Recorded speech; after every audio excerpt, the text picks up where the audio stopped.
Live. Well, I think I'm live, guys. All right. I'd like to start off by saying good afternoon to The Verge. Thank you very much for the super sticker, which reminds me, guys, of course, the super stickers and super chat stuff that's on. That's not actually something I've ever used before when I'm watching other people's live streams. Maybe I should do that. I'm going to do that. So, Verge, you had a question. You wanted to start off with Apple, please. And I assume that you are talking about the articles that have come out in the last couple of days stating that where Apple is going to be a leader in the sort of autonomous vehicle industry. They've created a new chip and all kinds of things. So, Verge, let me start off by saying, number one, that I have called Apple wrong in so many ways, so many different times. So please take this with a grain of salt. But I would say that Apple's, because I really mean take this with a grain of salt, okay? I've never understood completely Apple's power of brand. I'm much too focused on everything involving technological superiority and that sort of thing.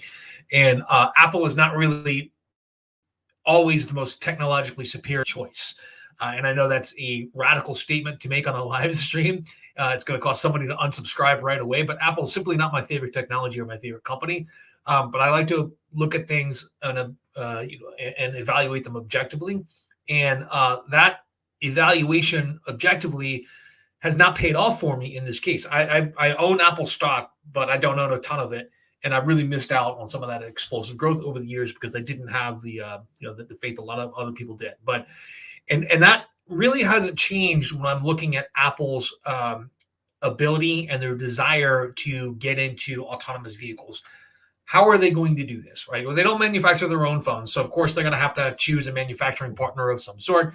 A couple of names have been floated, like Foxconn, and I even think there was a Magma. I think there was another company, a Canadian parts manufacturer that was floated for a while.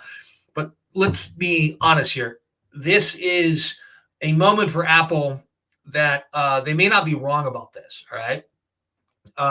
They took listening to music and changed what we knew about downloading music, listening to music, and how we consumed it, right, with the iPod.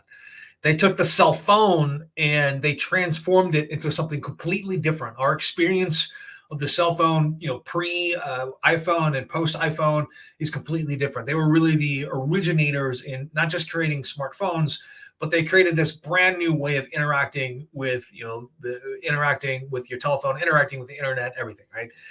The same thing is probably happening with driving, meaning that the nature of transportation may be changing somewhat in general. For instance, once autonomous driving comes out, I may never actually drive myself again, period. Number one, I'm a terrible driver. I don't really pay attention when I'm driving on the road. I'm always thinking about investing your stocks or jujitsu or something like that. I don't know, or fishing or surfing, whatever it is. But I'm one of those people that will fully be engaged in autonomous driving when it does come out. And in the future, your vehicle may not just be a vehicle. The experience may be completely different, just like your iPhone is completely different than the flip phone you had in 1999, your iPhone in 2008 were completely different things, right? Not even remotely similar. The entire experience is different. I'm thinking that something like that might happen with the car as well. So this is Apple's entry into that electric vehicle market. Now, look, they're still 4 years away at a minimum from production, right? And I think sort of the estimates that have been thrown around lately have been a car targeted right around $60,000, which means that prices a lot of people out of the market. I think average vehicle cost in the United States is something around $37,900 or something like that. And so that price average of about $60,000 per vehicle for Apple is going to cut a lot of people out in the United States and a lot of the worldwide market out, right? So what is their purpose for getting into autonomous vehicles then? That's the question we have to ask. Is this a branding exercise where they really want to capture 10, 15% of the market here in the United States and globally? Because that's about what they have with the iPhone, which is about 15% of the global market. Is that really their intention? Well, how are they going to scale production? The partners we know that they've talked to so far don't have the ability at present to produce vehicles in that sort of volume, meaning we have roughly 8 million vehicles a year sold here in the United States. and Apple wants to take 10% of market share away from legacy automakers, or pluck it out of thin air. They need to produce 800,000 vehicles in a year. They're not going to be doing that immediately by 2024 when they first start producing the vehicle. That's going to come later on down the road. They're going to have somewhat of an easier time. Of course, they're much better capitalized. They have tons of cash on the books as far as getting these things done. But there's a lot going in there. Like I wouldn't get overly excited right now about Apple and electric vehicles. It's one of those, if you own the stock, that's pretty nice. I think actually Apple's a good stock to own anyway. Just like Warren Buffett says, just like a high yielding farm with great soil, natural rainfall where you don't have to irrigate it or anything like that. Why would you ever get rid of that? I think Apple in a lot of ways is still that company. They have a culture of innovation. They're trying to always stay on the bleeding edge. And I think that they're going to be a good company for years and years down the road. So just need to do one thing here. This gentleman or lady says, hi from Saudi Arabia. As far as I know, you're the first watcher I've had from Saudi Arabia. Anyway, I wanted to say thank you very much. And if you have any questions, please let me know. Opinions on VeChain, Joseph Lee says, I actually don't have any opinions on that. It's not something that I've really looked into at this point. And maybe I should. If you want to let me know in the comments why you think I should look into that, let me know. Got a lot of things to look at. I know I've been away for a while, folks. Not apologizing here. I've just been exceptionally busy, and especially with the holiday season coming up. And I took that COVID booster, and man, that really kicked my butt. I had a really odd reaction to it. And I have a health issue anyway, but I had an odd reaction to that, and I basically wasn't able to walk for 2 days over the weekend. So it was pretty weird. Leo Wu says, "What up, Jason? Good to see you, God, man. I love your avatar photo there. That's amazing." So, all right. So Leo Wu says, "Xpeng is over 54 today. Is it possible to reach over 100 this year?"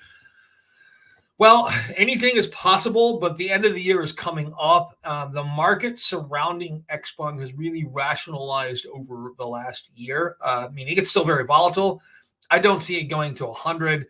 I see a lot of positive things happening for Xpeng. If you guys have been a long-time subscriber to my channel, I got on the Xpeng bandwagon pretty early and have been roundly derided for my interest in the company and the explanations I've given for why they're a great choice. I've been roundly derided in comments, and I've gotten nasty emails for this, which I don't understand why, guys. Choosing NIO or Xpeng, number one, you don't have to choose. Number two, it's not a religion, okay? It's a company. But so far, Xpeng has been pure execution, right? They tell us what they're going to do, and then they do it, and it happens in a time frame that sometimes not exactly in the time frame they're talking about, but it does happen. So they're a company, much like Tesla does, that simply keeps their promises. So here's my worry with NIO. Number one, I still have tons of NIO stock, guys. And I trimmed my position last year around January, so just because it became so much of my portfolio. But here's my worry with them. The ET7 is coming out pretty soon, probably starting deliveries sometime in early 2022. No more talk of the solid state battery that they announced back on NIO Day of 2021. I think it was January 9th of last year. Like almost no talk of that whatsoever, right?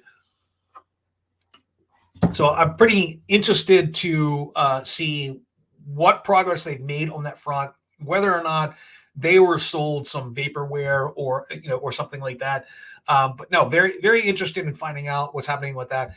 So, but the ET7, in a lot of ways, because of its price point, faces the same issue that that Apple is going to, where it's just too high to create that much of a market. And it is very high margin.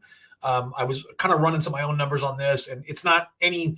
It really doesn't cost any more to make that vehicle than it does something that's a little more down market with a few, with a few fewer finishing touches.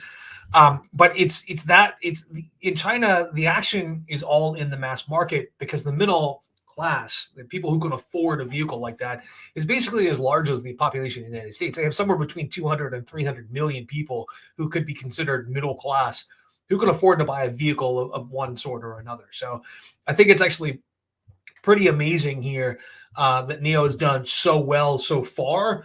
I think we're going to see some forays into the mass market. Now, I know one of the companies that they're kind of co-branded with, I forget the name of it. Oh, Hozon. I think it's Hozon.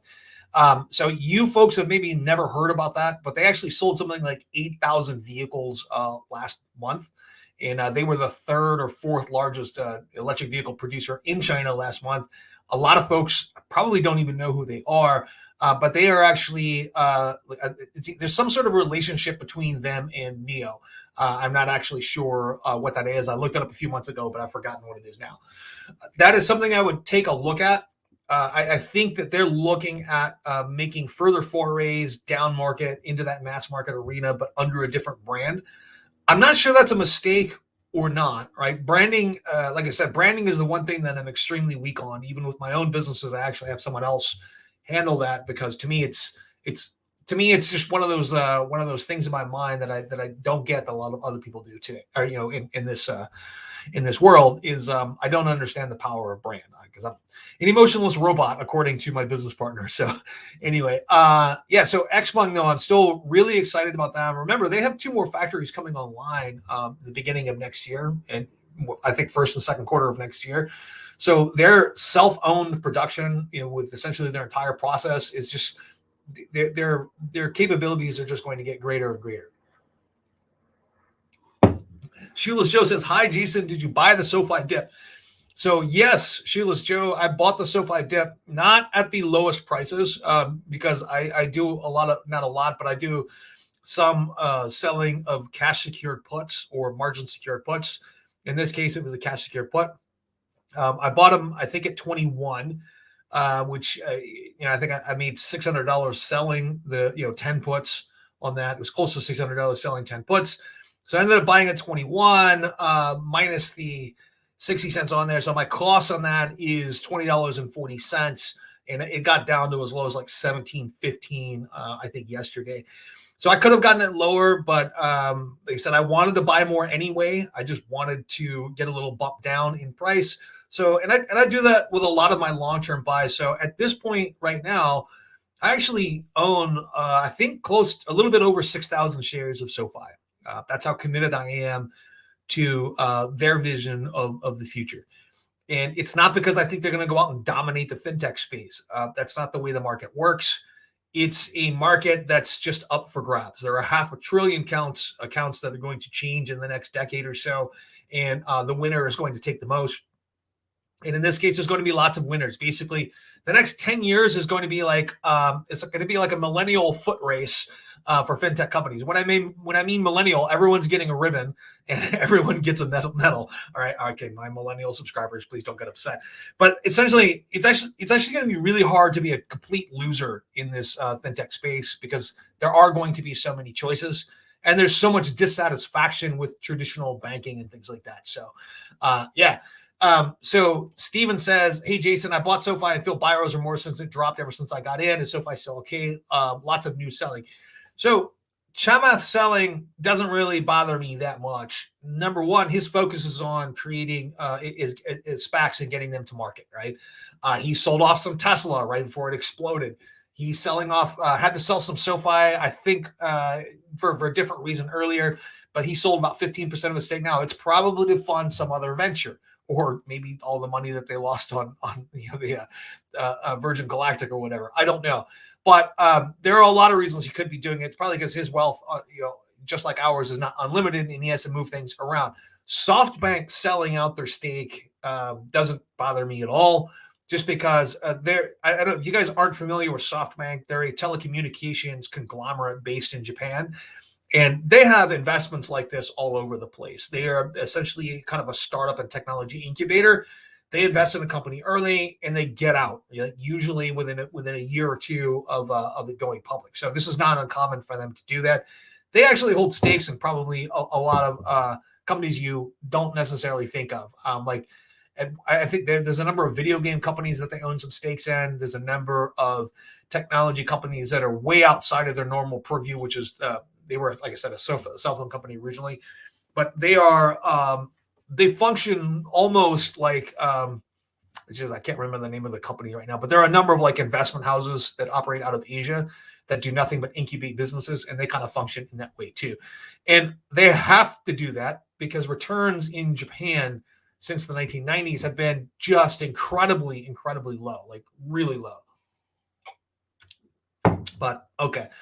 So anyway, Stephen, I hope that kind of answers as to why that went down. Is mostly based on insider selling, and there was some overall pressure in the market over the last couple of days as inflation numbers didn't look so great. There's a lot of new people in markets too, and a lot of like weird things that I'm seeing on like Reddit and other groups I'm involved in, where people think that one thing is a trigger for another thing, and I don't know why they would think that. Like the number 2% over and over and over keeps coming up for 10-year treasuries. Oh, when the treasuries hit 2%, the market's going to crash. Based on what? I mean, that was the extent of their due diligence. Basically, is I claim that when the treasury hits 2%, the market's going to crash. Based on what? Has that happened in the past? No. There are a lot of other reasons why we might see a market decline or a pullback, a 10 or 15% pullback in the market. But I don't see us going into recession anytime soon. We just have too much cash to move around. Some of that's going to get eaten up with inflation. There's a lot of pent-up consumer demand. There's going to be even more of it. I think that the Christmas buying season is going to extend well into first quarter of next year. So Nicholas Moran says, hey, Jason, the S&P 500 is up 27% since the start of the year. Is that a sign of a correction coming anytime soon? So the growth is not normal. So, but here's the thing. There is no such thing as normal. So I want to say, and I bet if you look this up, these numbers are really close to accurate. So the average return of the S&P 500 over the last 40 years has been 11.8%. All right, close to that. These numbers are a little bit out of date, but it's going to be close to that, right? That's the average return. So the problem is, though, one standard deviation of those returns is 16%, right? So it's 16% around that 11.8%, right? So it could be, your 68% of your returns are going to fall somewhere between negative 6% and positive 27%. Like that's within the range of normal, within one standard deviation. That would be absolutely normal, right? The fact that we're having multiple years of this in a row, though, that does cause me a little bit of concern. The fact that valuations, when you're looking at price to earnings ratios for companies, price to earnings growth ratios for companies right now, they're all quite a bit high in this case. There's a case to be made, though, that this could be because of inflation. This could be because we are about to enter in a really long period of economic expansion, which is something that I think we're going to have a short-term hiccup here in the next couple of months. And then it's going to be a really, really long-term economic expansion because so many things are changing at this point.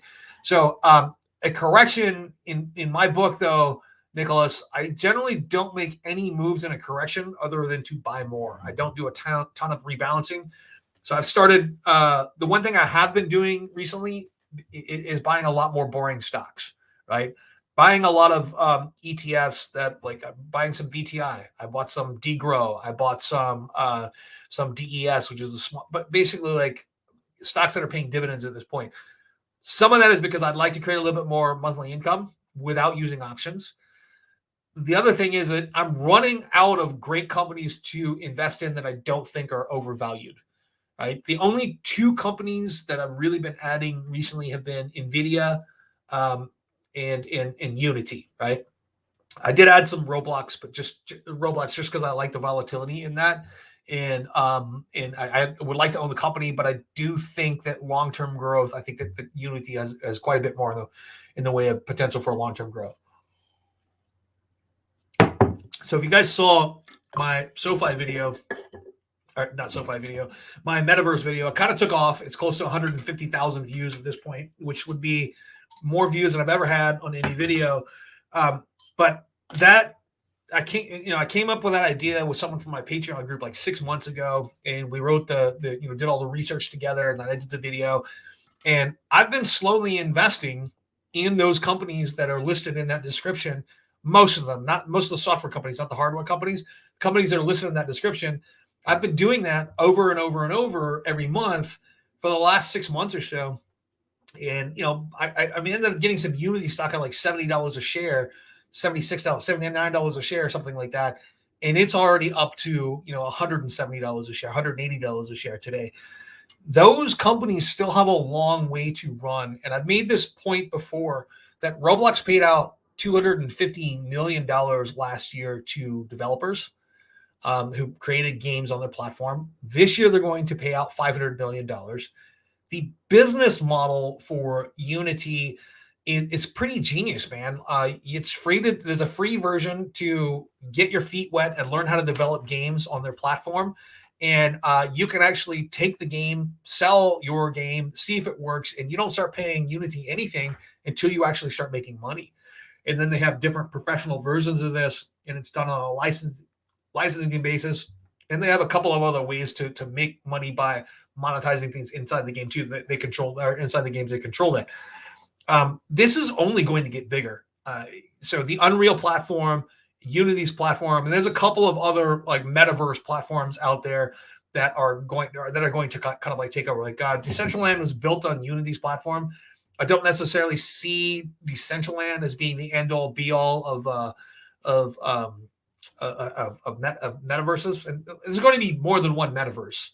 It's going to be interesting to see how these metaverses are tied and how digital properties can be transferred between metaverses, especially if the metaverses are using different cryptocurrencies as their medium of transaction. Something like not Avalanche. What is anyway, I can't remember the name of the cryptocurrency at this point, but something like that's going to be a great facilitator between the two of those. So let me see here. Let's move on to another question. And do you think S&P will correct it by early next year? Nathan W.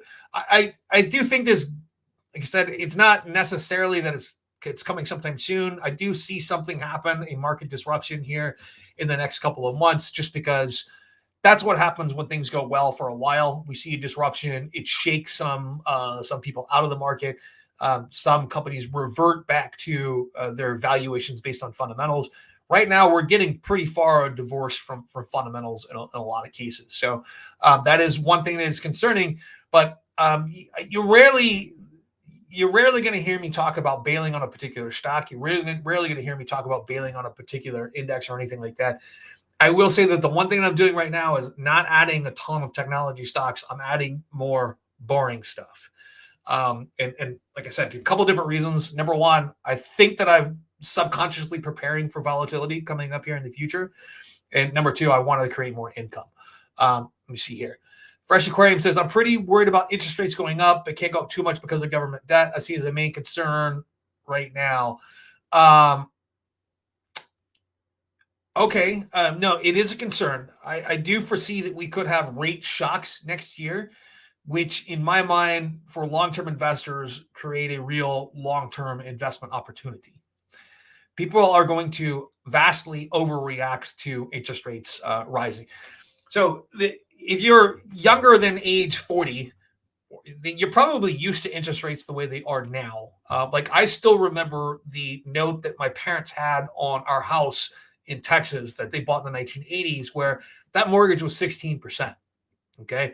I remember when my parents got divorced and my mom bought a house, and her mortgage on her new house was like 8.5% or 9% because she had bad credit. It could have been like 8%. It was like 9.5%, 9%, something like that. And she was celebrating because it's so much lower than the house that they just sold after the divorce. And then when I bought my first home, my interest rate was 6% annually. And now I'm in the process of refinancing now. And if I can get this done by the end of the year, then my interest rate's probably going to be under 3% for this. So I remember the whole gamut of interest rates here. And it always has, every time the Fed raises interest rates, it has a gigantic short-term effect on the market, which creates some opportunity. When the Fed starts the clock on raising interest rates, they typically do this 0.25% per quarter until they slow the economy down or until they screw things up and crash the economy, right? So, which they've been known to do that. There's been Fed overreaction a couple of times. The great thing about the Fed, and I know this is not popular to admit because it's very popular to hate on central banks, it's the great thing about the Fed is they have learned from each succeeding crisis how to manage things better and better and better. And that's the thing about economics and monetary policy and fiscal policy is the people in charge don't really know what they're doing, not completely. They're still learning just like the rest of us. We didn't even have an idea of how to deal with an economic crisis until years after the Great Depression, when people started looking at this academically. What did the Fed do during the Great Depression? What could be done differently? And those lessons were really applied by Ben Bernanke in 2008, where he saw the huge mistakes that the Federal Reserve made in 1929. In fact, that's what he wrote his college thesis on. And he took an opposite track, which was instead of restricting liquidity, raising interest rates and closing the gates, meaning you loan it out at low interest rates, you take a little bit of risk, but what you're trying to do is keep liquidity in the economy. So, Fresh Aquariums, there was a follow-up to that. Say we see persistent inflation and need interest rate of 6, but government debt can only sustain 4. I know that's vague and arbitrary, but you get it. Government debt has been sustained at a much higher rate longer than that. So I remember my dad actually inherited from some relative he didn't remember or even know. He inherited some government debt at like this is like 83 or 84. I was really young. Yeah, I was always a financial nerd. From the youngest age, I was always a financial nerd. So I was probably like 8 or 9 years old. And I remember my dad talking about getting 13% on these bonds that he had. And as far as I know, he had those bonds for a decade or more before, I think it may have been even longer than that, before they came up for maturity, and then was stunned when he was not able to get anywhere near those interest rates. So, but I don't believe that inflation is going to be persistent. I think that a couple of things are happening right now with supply shocks, and everyone thinks that everyone's gotten used to these high prices. So when the supply chain goes back to normal, stores are going to leave the prices the same. They are going to try to leave those prices the same. That is the nature of capitalism. But without collusion, capitalism will also bring those prices down through competition, right? In any market where you have healthy competition, we'll see prices revert back to a mean at this point. You guys don't have any, if you're not in the retail business in one way or another, you might not have an idea of what it's like right now trying to get anything. And it's like the world went to sleep for a long time in 2020, and it's just having a hard time waking up and having a hard time prioritizing. And I think that the government interference in the supply chain is not necessarily in this country, but but prioritizing things in other countries is one of the reasons why we're seeing such supply chain issues. You have to let the markets determine what to prioritize, right? So you see here, thanks for going over Apple and me. I have 180 shares so far. That would be similar to what I have. I think I have 200. Like I said, I missed out on most of the gains on Apple, being an Apple doubter.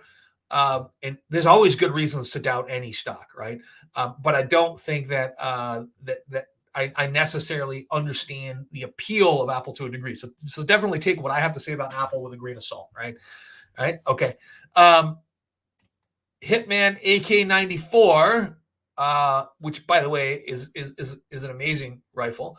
That's the one where they start out the 5.45 millimeter, I think, or I think that was AKM-74. They switched around a long time ago. Anyway, hey Jason, do you own any crypto? If so, what is your favorite? So I guess you haven't been a subscriber to my channel for a while. So I covered crypto quite a bit and in depth. We did like a 2-hour long live stream maybe a month ago. And I'm going to be bringing Adam back to talk. He went to Lisbon to a Solana conference, and he learned a lot while he was there. I'm going to be bringing him back. So right now, I own some Bitcoin, some Ethereum, some Solana, and some Algorand. So I'm a big fan of Algorand, partly because the community there of developers and thinkers is so mature. Plus, they're doing a lot in the background. They're really looking at cryptocurrency in a way that kind of follows the model of disruptive innovation, meaning they're penetrating the market in the Marshall Islands. They're doing it in Ecuador. They're doing it all over Latin America. They're doing a lot of business right now being the backbone of different projects that are being worked on there. So you're not necessarily hearing about all of the good things that are happening, but in the way that disruptive innovation is supposed to work, based on the book by Clay Christensen, they're starting off looking at sort of an underserved market. And one of the ways they started off with looking at that underserved market was with remittances and the problems with wiring, which is what they did with the Marshall Islands project. So the Marshall Islands created the central bank digital currency. They also used Algorand's blockchain to create a system for remittances. And they did this because more people from the Marshall Islands actually live off the Marshall Islands than live on the Marshall Islands, and they send money home. And wire fees were exorbitant, and we're taking a lot of national wealth away from people in the country. So this is just one of the ways that they're looking at penetrating markets in ways that you don't necessarily think of. Think about this, like Cash App. How did Cash App get started? Cash App got started by being used by the unbanked. In fact, you can overlay a heat map of folks that are unbanked and a heat map of early adoption of Cash App, and they're pretty much one and the same. I have to believe that was actually part of the plan. Part of the plan was looking at the 30 million people in the United States that were unbanked and say, this is a potentially untapped market. It's very expensive to be unbanked because you have to pay all these fees for all these things that you do. How do we get in here, lower people's fees, and offer them a better product? Algorand is actually sort of pursuing that the same way. Having said that, I may be too far invested in this project to be entirely 100% objective about it. And my sort of secondary choice here is Solana.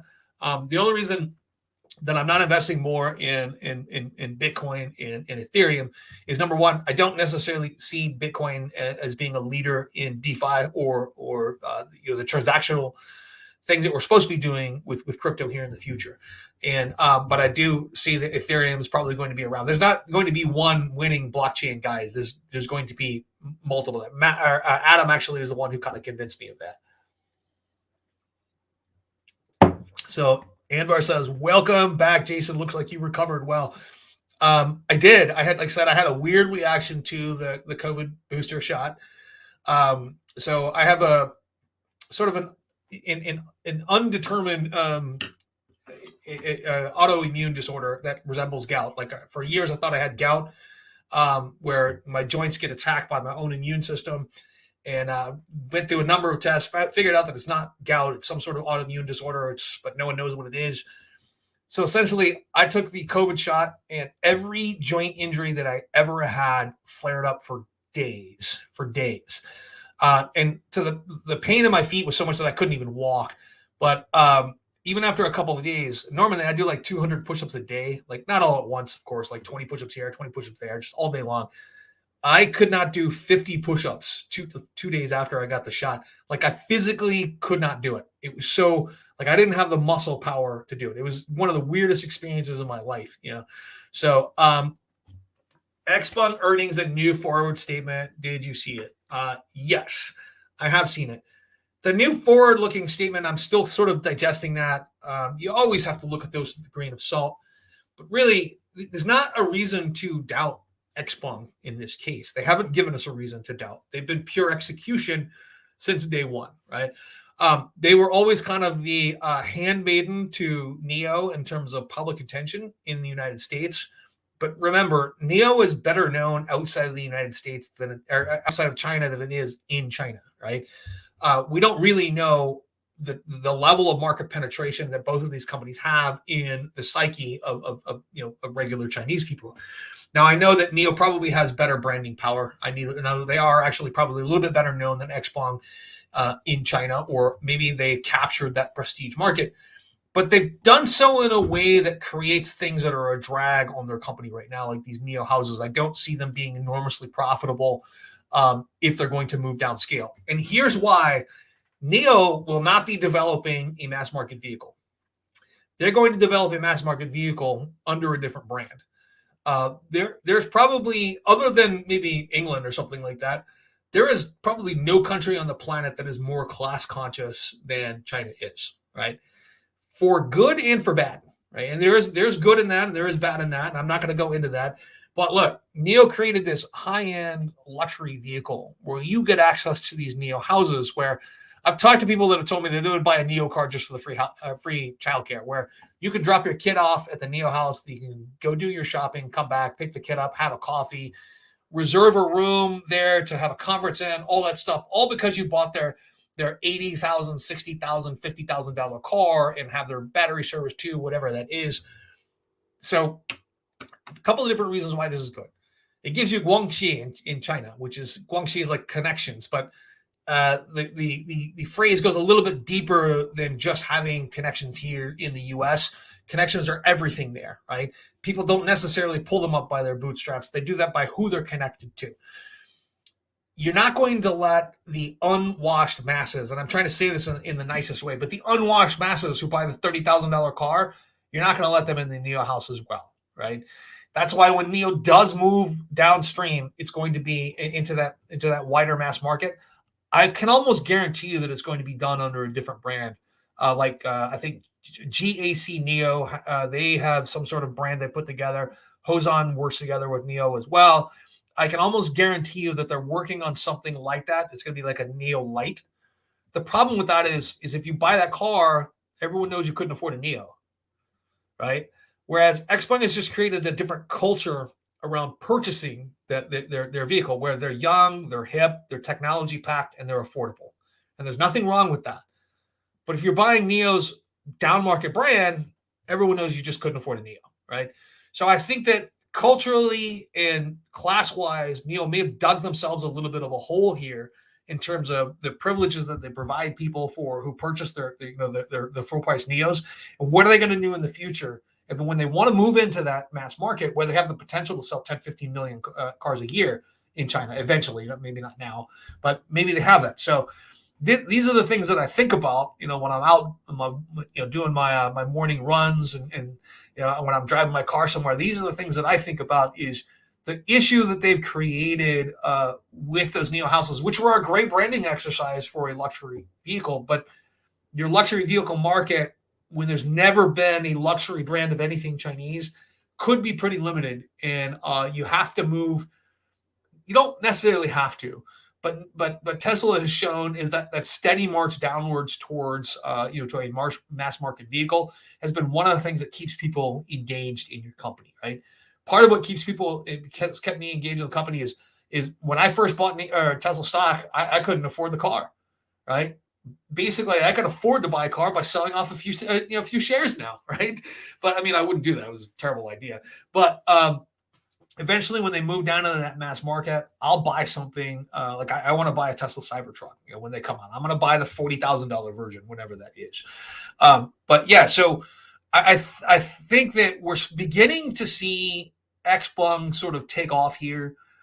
I don't own as many shares as I like. I actually still own more shares of NIO at this point, but I am acquiring little by little more Xpeng shares, and I'm mostly doing that by selling some cash secured puts, because there's tons of volatility in that stock, right? I think I got my last my last batch of that at like 43 or something, or 44 when it dipped, and then it went back up to. I got exercise. Like, I sold a cash secured put.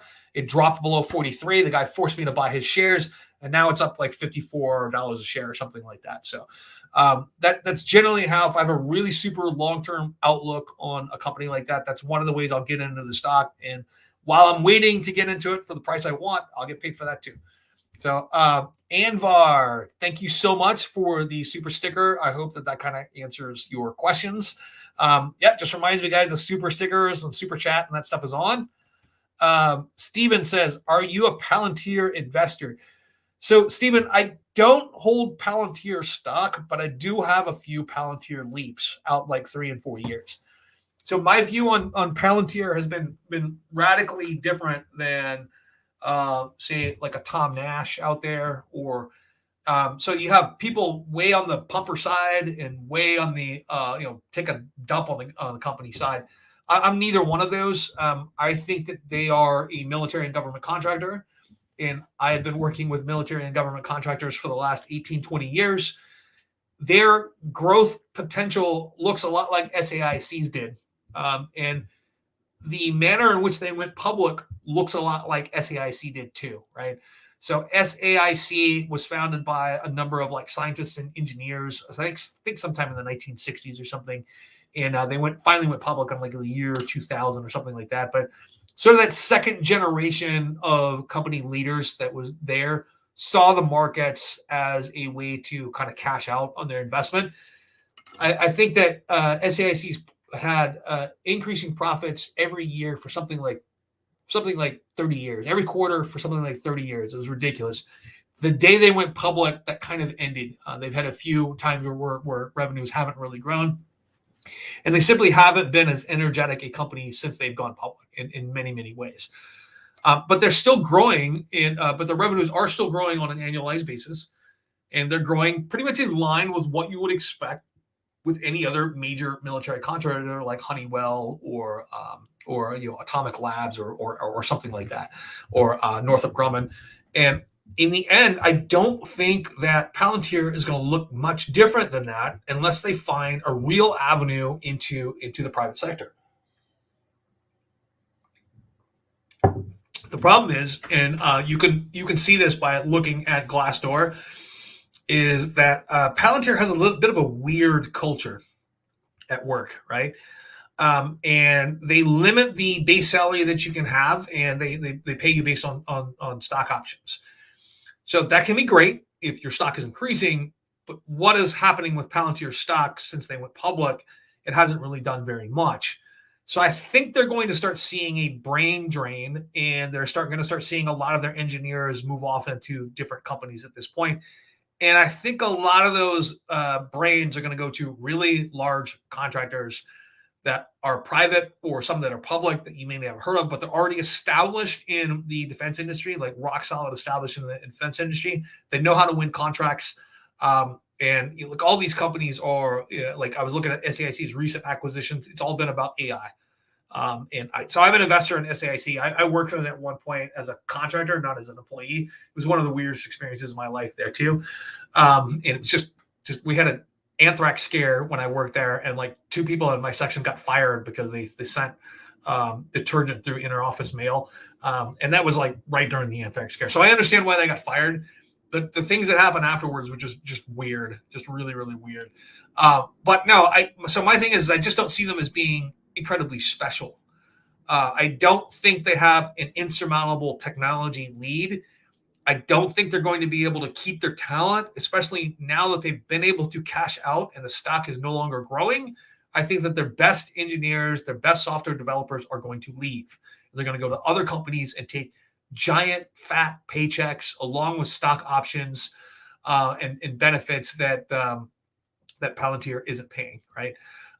So that is one of my things that's out there. So Demo says, what do you make of Nvidia's price to earnings ratio of 100? Definitely high. Definitely high. Doesn't concern me at all. And let me elaborate. I want to do a video on this. And this is one of the things that I was thinking about doing 12 days ago, which was, I think, the last time I made the video. You can look at Nvidia in a lot of ways, and I'm going to make a comparison here to like Lord of the Rings. Nvidia is basically the one true ring. I don't remember the exact phrasing, but it's like one true ring to find them all, one true ring to bind them all in darkness. Well, we're not binding them all in darkness, but look, when I say the one true ring, let's talk about what Nvidia is involved in. They're a leader in AI. They're a leader in video game technologies. They're a leader in cloud-based solutions and cloud computing, edge computing. They have all their hands in the medical industry like you cannot believe, including in genomics. They are elbow deep in the metaverse. They are elbow deep in autonomous driving, particularly through Xpeng, which uses their chipset. And they are elbow deep in 5G, which is something that no one really knows about, that I'm just starting to research myself. But that is the thing. They have their hands in every single industry that you're interested in, that I'm interested in. If you're watching my channel, it's because you're interested in these sort of technological revolutions. They are really sort of the one ring binding all of those together at this point. And does Nvidia's price to earnings ratio of 100 surprise me? It does not at all. So I have a discipline and a strategy that I use when I'm investing. If I have extra money, goes into Nvidia. And I made a couple of mistakes in the past with Nvidia where is really before I knew their company as well as I do now. And I'm not making those mistakes again. They are already one of the largest companies in the world. They're just going to get larger because, they're already the leader in autonomous driving, right? Or one of the leaders in making chips for in autonomous driving. That's only going to improve as time goes on. They are one of the leaders, and they have their own metaverse. They provide a lot of the hardware to create other metaverses. Their cloud computing and edge computing platform is second to none. But the issue there is competition, right? So what do I make of Nvidia? I think it's going to be one of the largest companies in the world. I think that Nvidia is going to pass up a lot of people on that. That FANG is going to be the in Nvidia at some point. They're going to boot Netflix. But yeah, that's what I think at something. Yes. Thoughts on Duolingo? I don't have any thoughts that are fair on Duolingo. My daughter, who's very interested in learning foreign languages, I speak a couple languages, just 2 fluently, and then a couple I can get by in. My daughter's very interested in learning fluent languages as well, and she says it kind of sucks. So I hope I'm thinking about the same site that she does, but I have not investigated Duolingo at all. So yeah. What do I think about Canoe's recent upswing? Well, so a few things. I liked Canoe's modular design when it came out, but they have yet to produce a vehicle. Canoe's other thing that they kind of gotten by on is that they were rumored to be in negotiations with Apple for quite some time. Those negotiations, at some point, they denied twice that they were actually having those negotiations, or saying that they broke down or something. I don't remember exactly what they said. But the upswing may be related to general euphoria in EVs. It may be related to rumors surrounding them and Apple again, but I don't really know the answer to that. So, EOG says thoughts on growth stocks going forward, considering the recent pullback and fears and tapering and raising interest rates. So let's say that we are going through an inflationary environment.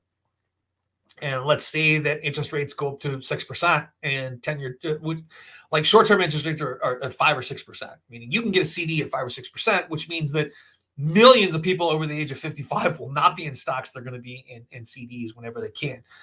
But let's say that happens because the economy is overheated and we are going through an inflationary period. Well, then you need to own assets that are going to outperform inflation. You're not going to do that by owning Coca-Cola.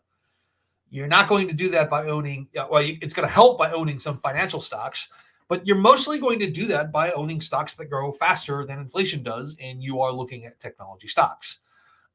There's going to be a ton in that scenario of short-term disruption and great buying opportunities. If you don't have powder that's dry for you to use, then you shouldn't have that. Meaning that right now is not the time that I would be leveraged to the hilt. Right? I think I have in my accounts where I have margin, I probably have under $30,000 that I borrowed, which still leaves me a lot of borrowing power against that.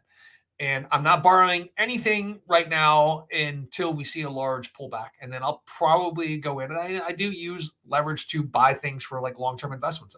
I do. But yeah, so growth stocks going forward in an inflationary environment, it's still going to be the only way forward. Unless if you own a ton of real estate, like rental real estate.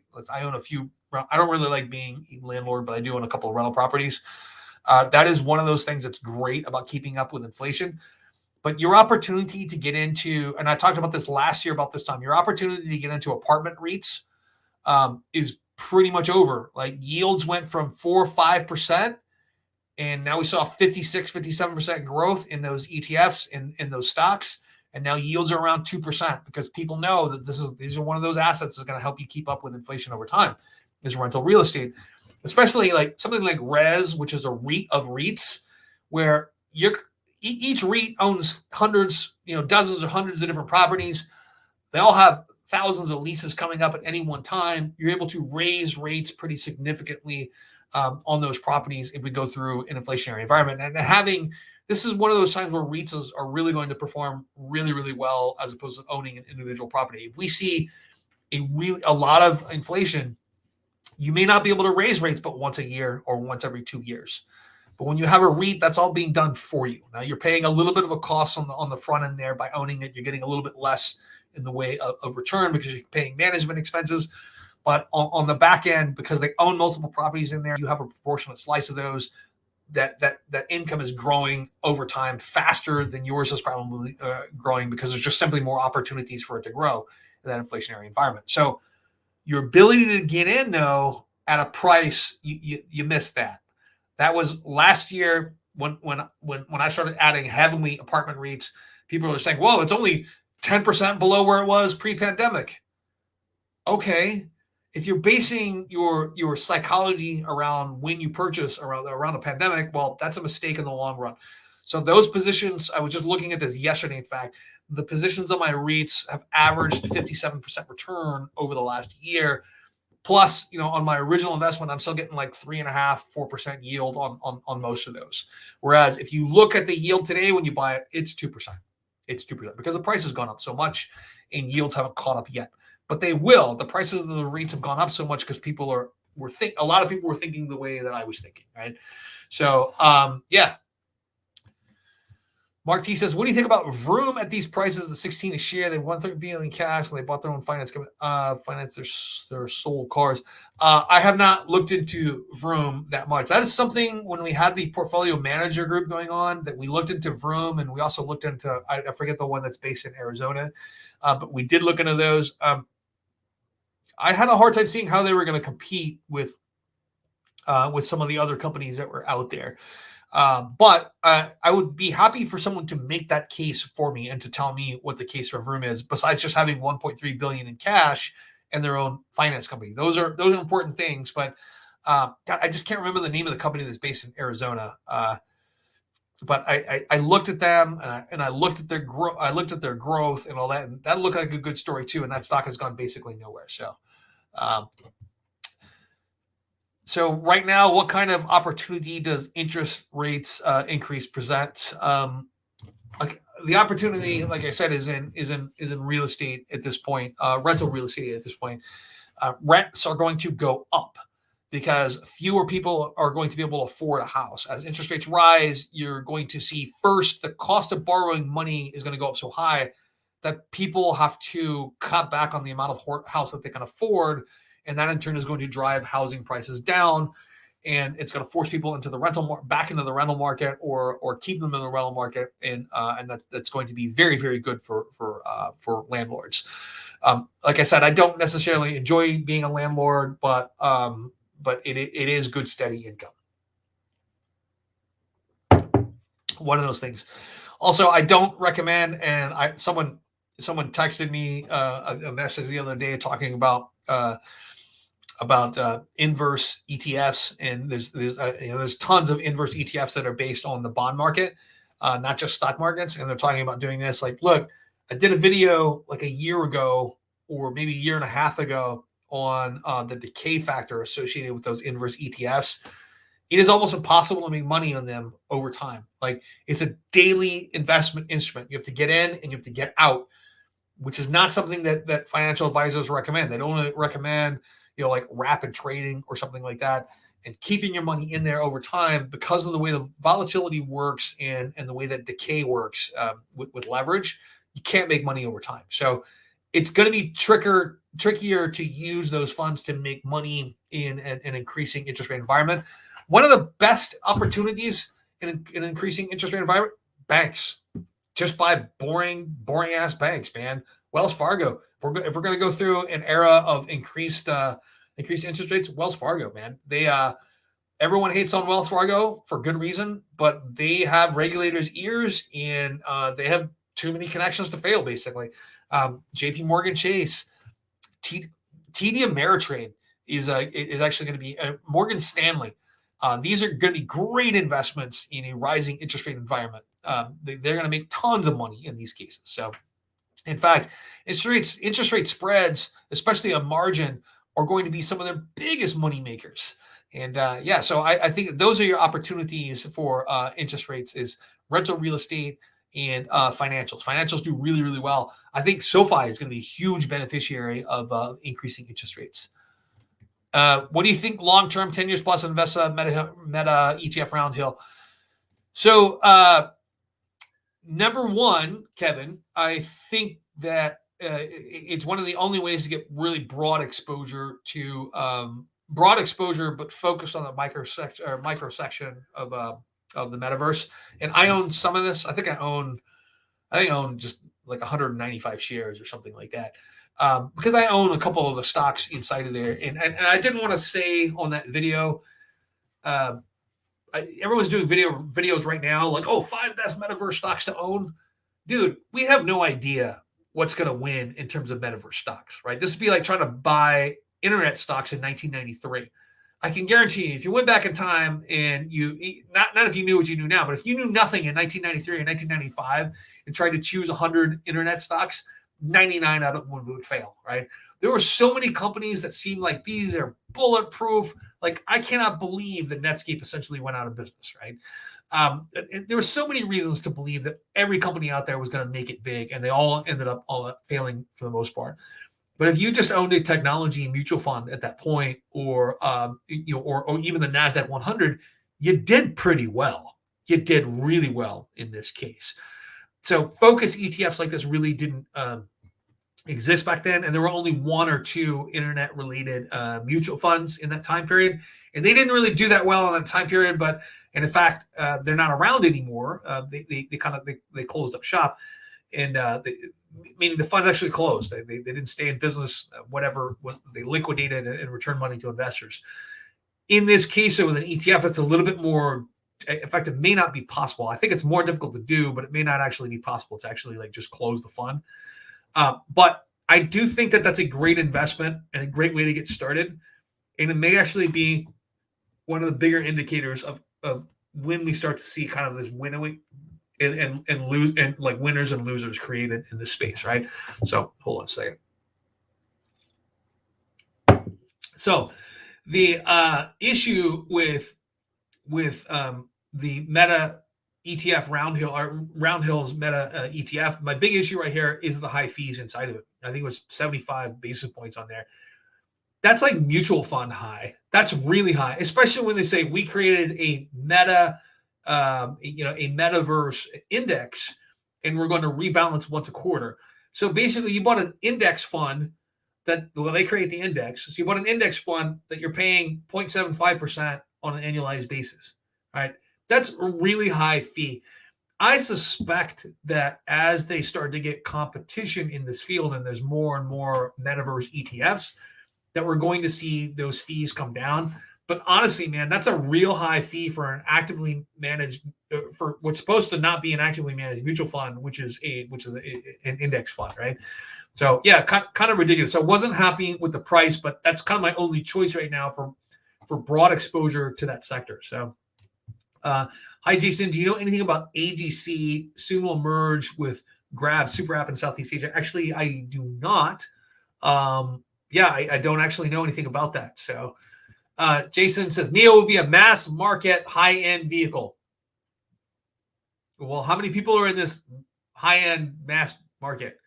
And are they still going to have access to that NIO house? And I'm telling you, there's something creative is going to have to be done. I don't know what that is right now, but you created this class distinction between people who can afford old NIO and get all of these privileges, and the realities of creating a mass market vehicle that's $25,000. So how are they going to manage that brand wise without looking like a bunch of douchebags, right? And trust me, that's a concern there. They're extremely class conscious. We're class conscious too. We just don't like to talk about it in the United States. It's a conversation that makes us extremely uncomfortable. But they don't, and they have a government that really enforces equality in ways that ours doesn't, or at least they make attempts to, or appearances to do so. So I'm actually kind of concerned with how they're going to navigate what I see as kind of a cultural hole that they've dug themselves in. So you think NIO will hit a 52-week high on NIO Day in December? So as far as I can recall, the 52-week high for NEO was probably around $63 or $64 a share. And that may have actually been 220, so don't quote me on that. But that's, in fact, I own a couple of shares at that price. But do I think it'll hit a 50-week high on NEO Day in December? I don't. If you look at NEO Day in December, that wasn't the high for NEO. It was sometime after NEO Day. But no, I think that NEO, number one, next month's numbers have to look better, right? I'm not overly concerned with the supply chain issues that they had last month and the decline in deliveries. It's not that demand declined for their vehicles. It's that they just couldn't get the parts they need to make deliveries, right? And that may continue for a while. I was reading somewhere about, I don't remember where I was reading this about. It was Malaysia is somewhere where they were trying to get chips from. And that factory there had a COVID outbreak and they had to shut down for a few days. And that is what affected NEO in the long run. So they're actually, they're a small company. They can go to other suppliers to supply them the chips that they need. They don't have to make these massive orders, which they're probably doing. They're probably trying to source these from multiple places right now. And you can go from, for chip manufacture now, in a couple of weeks, you can go from prototyping a chip to production. And if you own the prototype, which in a lot of cases, NEO's designing some of their own chips, they own the prototype. They can just literally just take the schematics to a new factory and have them make those if there's capacity available. So, but do I think it'll be back to that 52-week high by NEO Day in December? I don't. In fact, I'd be willing to sell covered calls based on that. So yeah, but I don't actually believe that. But do I still hold NEO as a long-term investment? I do. I think that NEO's future is probably going to be their book is mostly going to be written outside of China. I think that I'm really hoping that they become the first premium Chinese brand known period worldwide, right? Because if you think about it, China makes a lot of things that everyone uses, but they don't make a premium brand of anything. Nothing from like whiskey to farm products to anything manufactured to planes to nothing, right? And NEO could really be that first luxury brand, that first premium brand that gets exported. And that kind of has me excited in a lot of different ways. I have not ever really understood the demonization of China that's been going on in the U.S. Like, sure, CCP, fine, say what you want to about them, but I've never understood that. I like to be fair to all peoples. I like positive things for everyone, and I think this would be great for China in the long run. I think it'd be something that they could be very proud of. So let me see here. Terrence Kwong says, thoughts on Sofi in the recent price drop? I'm long Sofi. I have a larger position in my portfolio, but struggling with the price. Yeah, so I went over this a little bit earlier, Terrence. I think the price drop was, number one, there was some general pressure on tech stocks. But number two, Chamath Palihapitiya sold off 15% of his stake. There could be a lot of reasons for that. He did the same thing with Tesla. He did the same thing with Virgin Galactic. And he does it because his wealth is not unlimited. And his whole thing right now is getting companies public. And so he's creating SPAC after SPAC after SPAC, right? So a lot of reasons for that. And the fact that SoftBank sold off their stake doesn't concern me at all. This is what they do. They invest in companies pre-IPO. They take their investors through the time that they go public, and then they divest themselves of that investment. They are a company, basically, that used to be just a cell phone company, but they're a conglomerate that's based in Japan that does this a lot, right? So not actually concerned with them at all. So yeah, so I ended up buying more, not at the price that I wanted. My cost is going to be like $20-$40 per share, and I just bought like another 1,000 shares. I sold a cash secure put on Sofi, but I own over 6,000 shares of Sofi, and I'll be adding more.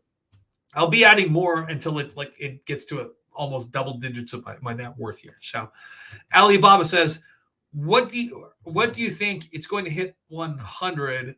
Actually, I haven't looked at Alibaba in a couple of days, so I couldn't really talk to you about that. So, is it going to hit 100 as far as drop to 100? Has it dropped that much? Okay, that would be not surprising news. It's basically been dropping for the entire year.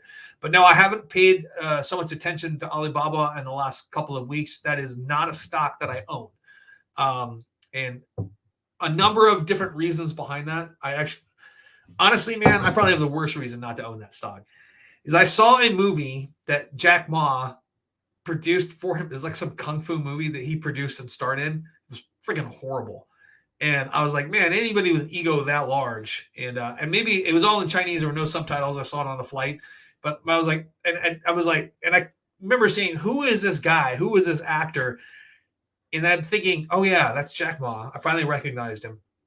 And looking at the video, I kept thinking, anyone whose ego is this large to do this, I kind of have an issue with that. So that's probably the dumbest reason not to own Alibaba stock.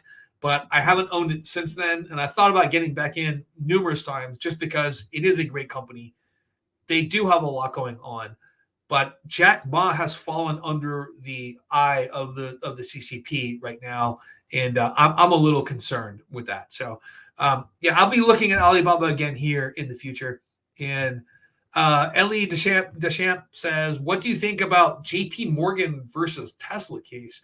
Oh, you're talking about suing them for $162 million over blowing up the yeah. So I think they blew up a warrants deal for that. That was Elon's tweets. So look, Elon Musk is a genius. He's way smarter than I am. He's way smarter than anyone probably listening to this right now. But let's be honest, he has zero respect for the SEC and zero respect for the regulations that prevent CEOs and people in power from manipulating the price of the stock. And look, he caused me a freaking heart attack when he starts tweeting that Tesla's share price is too high. Which, all right, let's lead into this conversation here. What did he mean that Tesla's share price was too high? All right. And there's a conspiracy theory that's out there right now, and it's a conspiracy theory that I love. I'm not a huge fan of conspiracy theories, by the way, guys. I worked for I worked for the government for too long to believe that conspiracies can actually be pulled off. They simply can't. People are not competent enough to pull off conspiracies. And it's like, and I could tell you dozens of examples that are not. I could show you dozens of examples where people attempted conspiracies and they blew up in their faces. But this is a conspiracy that I love.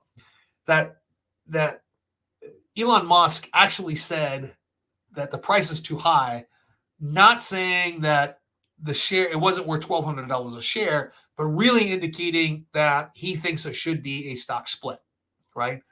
Which is a no-no, and you should not say that if you're planning a stock split. That's material information that has to be withheld from the public. And then I was reading this conspiracy theory on Reddit. There were a few other things, including a couple of posts that he made that referenced 12/9 or December 9th for the announcement of the split.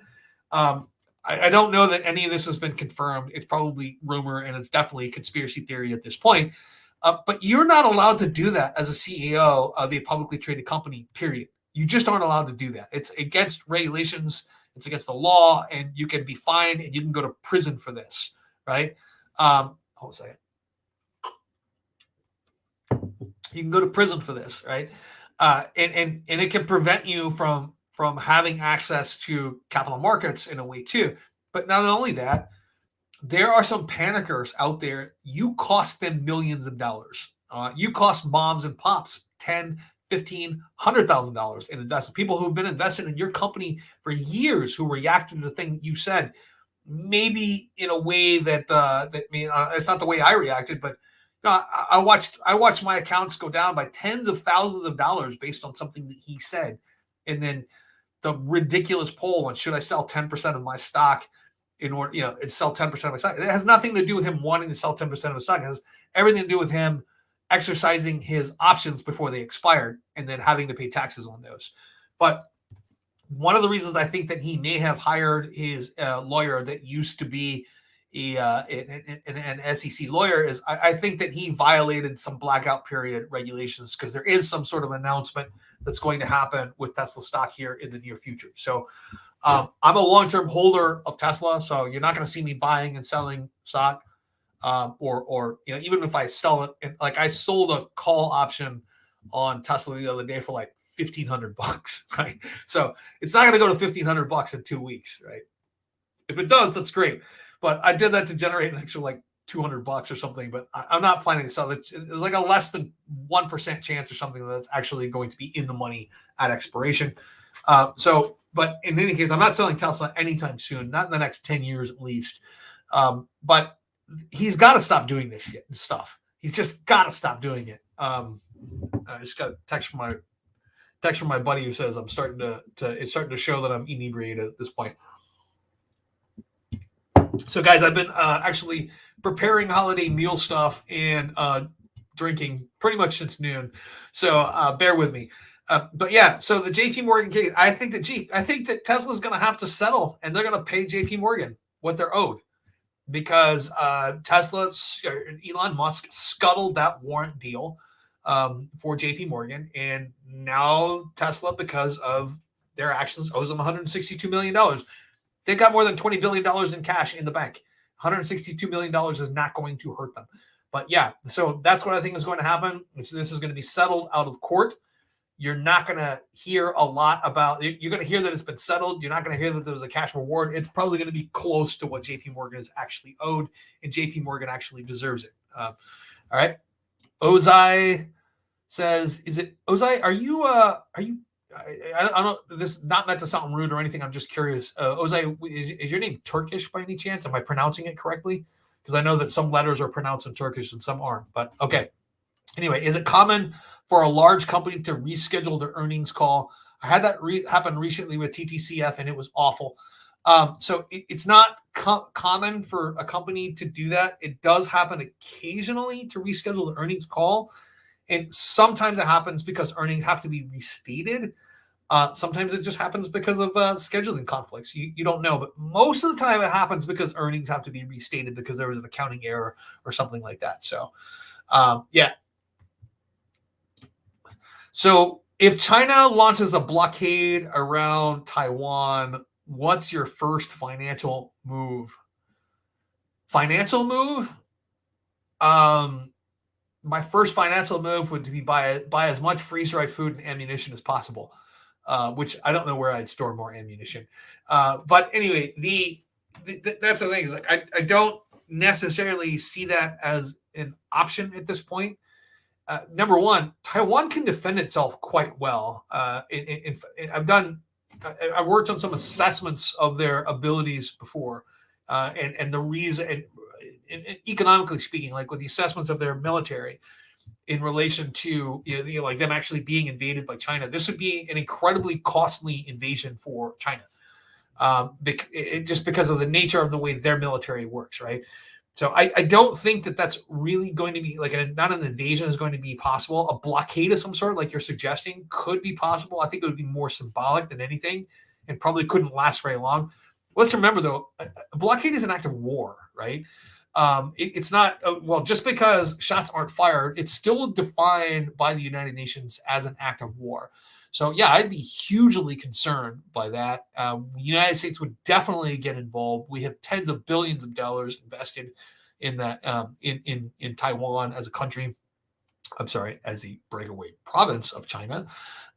Anyway, it's amazing. You see all these NBA people apologizing for things they said about China. But anyway, let me see here. Hi, Jason. Thoughts on Polestar Volvo Geely to be built in South Carolina at an existing Volvo factory? Yeah, I think it's great for South Carolina, but it also means that they're probably going to miss out on some of the benefits that are being offered through the Build Back Better plan, because those are only being offered to union plants. South Carolina is a right-to-work state, which is one of the reasons why a number of folks have moved factories down there, because the labor expenses are quite a bit lower. In fact, if you guys don't know, I did some of my live streams earlier this year from my father's house in South Carolina, and South Carolina is actually exploding economically. You have a relatively educated population, young population down there. You have a lot of factors that are moving there because of favorable tax and business environment.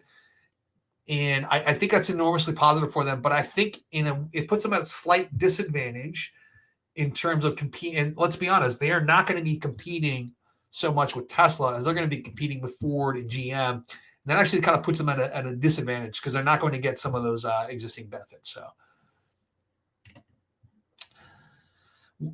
So Kevin Garcia says, what are your top 3 stocks that you consistently invest in for the long term? So Tesla, since 2011, I would love to say that I've always added Tesla since 2011. That's simply not true, though. I bought my first 100 shares in 2011. Didn't buy my next 100 shares till 2016. In the last 2 years, I pretty much added a share or two every time that I could. So Tesla is one of those. It took me a while to grasp the entire case of Tesla, meaning that they're not just a car company. They're not just this. They're not just that. They're kind of an everything company, right? And in my valuation of their potential, I'm not counting an autonomous taxi service like ARK Invest does. I'm not sure that will ever happen. One of the things that I think is going to be far larger than anyone anticipates, though, is their energy storage business, right? Not even their solar roof energy business. That's something that's been sort of commoditized. I think that's always going to be an add-on to their portfolio.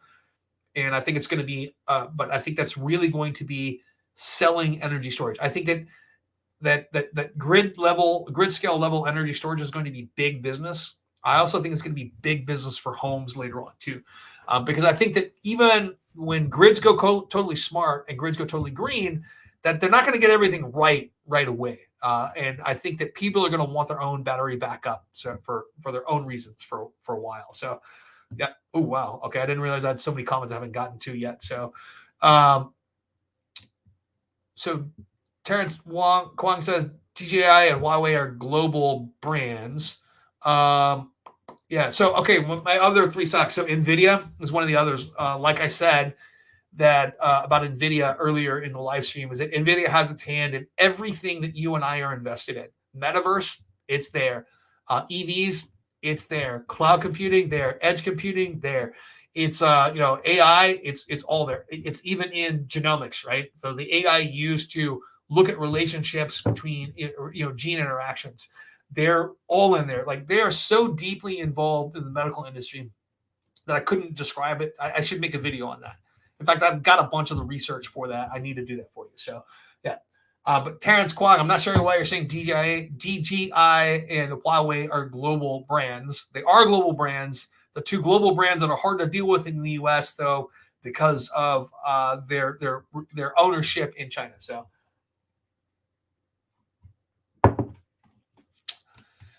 So Oren Grabarnik, looking forward to meeting you this summer when you come to San Diego.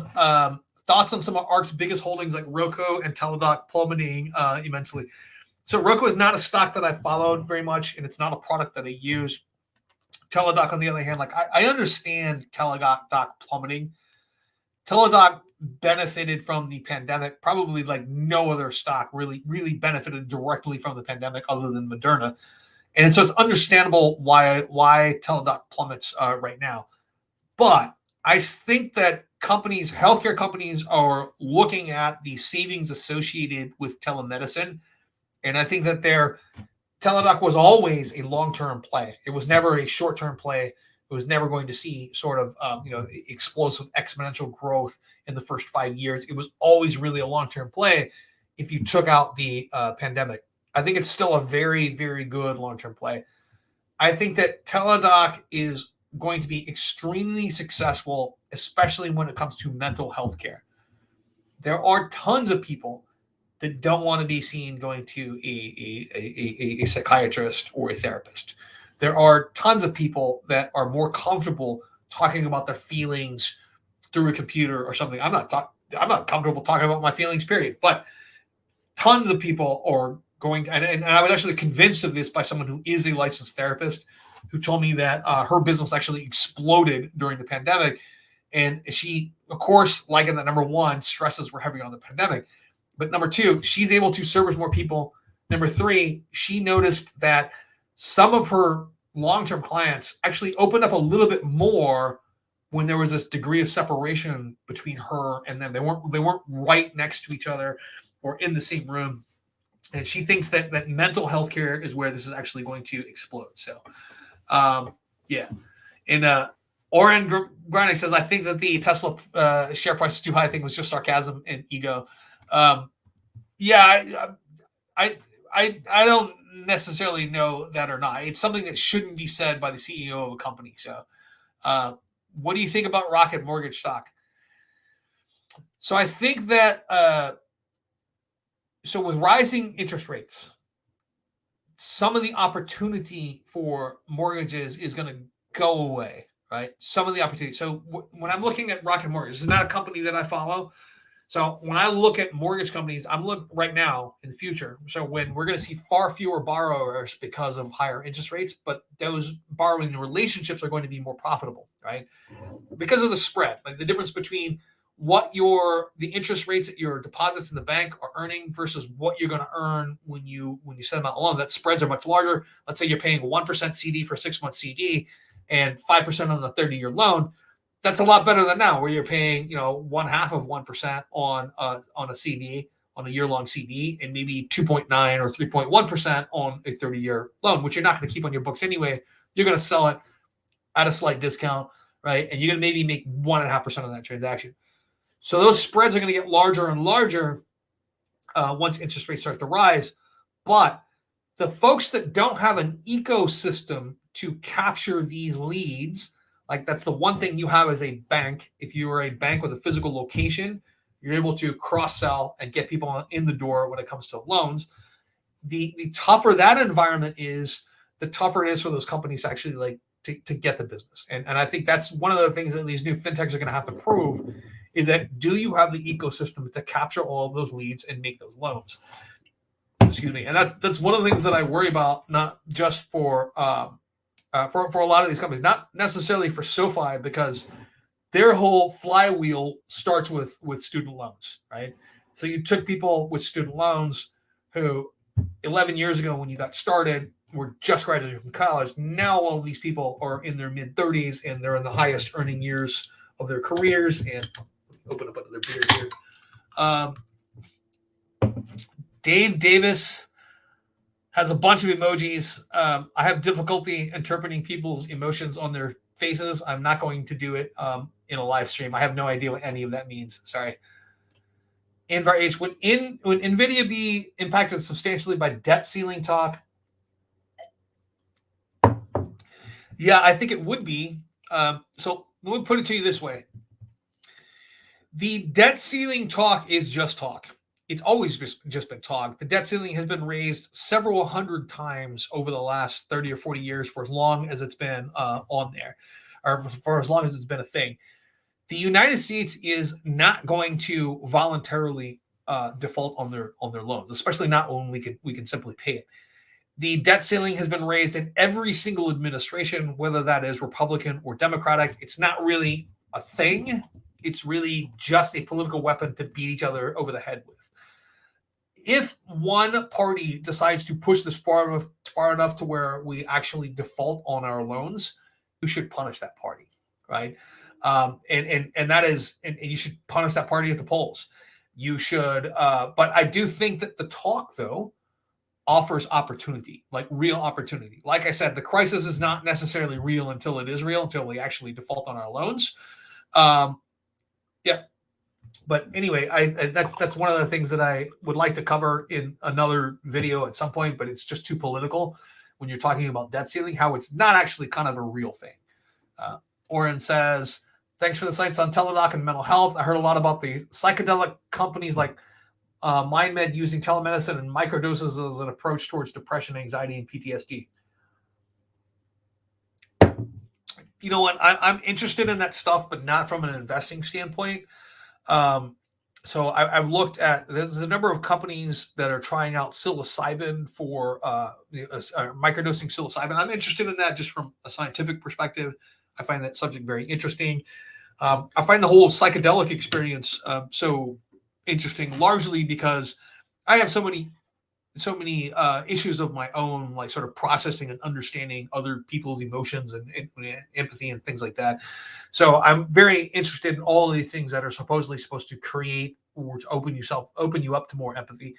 But it's not something that I've looked at from an investment standpoint. I see that's a long way away from FDA approval, and we're gonna have plenty of opportunities to look at that. And Dave Davis sends me, oh, those are more beer. That's more beer. Yes, Dave Davis. I know several folks named Dave Davis, and I'm really hoping that you are not a client of the company that I consult for named Dave Davis. So,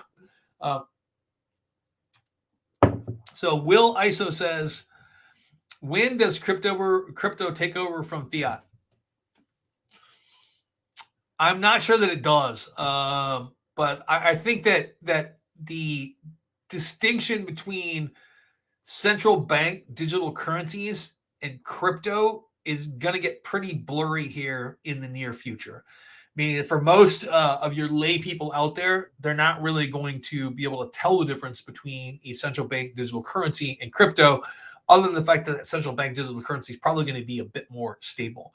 So that I think that day is probably coming quicker than we'd like to think. So, and I'm really here's what really concerns me with DeFi right now. Some of the DeFi projects that I've been looking at, I finally went back and was like, you know what? I'm going to look at beneficial ownership of the companies or the projects and all this. Like, so the DeFi project, I'm not going to name names because I don't want to get sued, but a lot of the DeFi projects that I looked at weren't actually all that decentralized. There were individuals as beneficial owners and individuals who had almost all of the say and the power in any sort of decision making. So that whole world has a lot more to evolve than I thought. So a little bit further behind than I thought they were in terms of like app development, which is actual decentralization. And the trilemma is still sort of alive and well here. And that's the other thing that attracts me to Algorand. Algorand is the only blockchain and the only community out there that claims to have solved the trilemma with blockchain, which is, can you have security, decentralization, and crap. I've had too much to drink and now I can't remember the trilemma. Somebody help me out here. So it's decentralization, security, and scalability are the three things. So Algorand is the only one that's claimed to have solved that. And this is kind of an argument that I got in with Adam.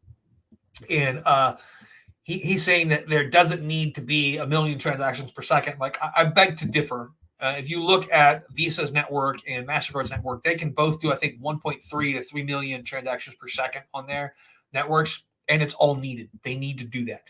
If DeFi is ever going to be a place where you use decentralized finance without thinking about it, just like you do your MasterCard and your Visa card, you have to have that robustness and scalability in that network. So the trilemma has to be addressed at some point. We have to think about scalability, centralization, and security.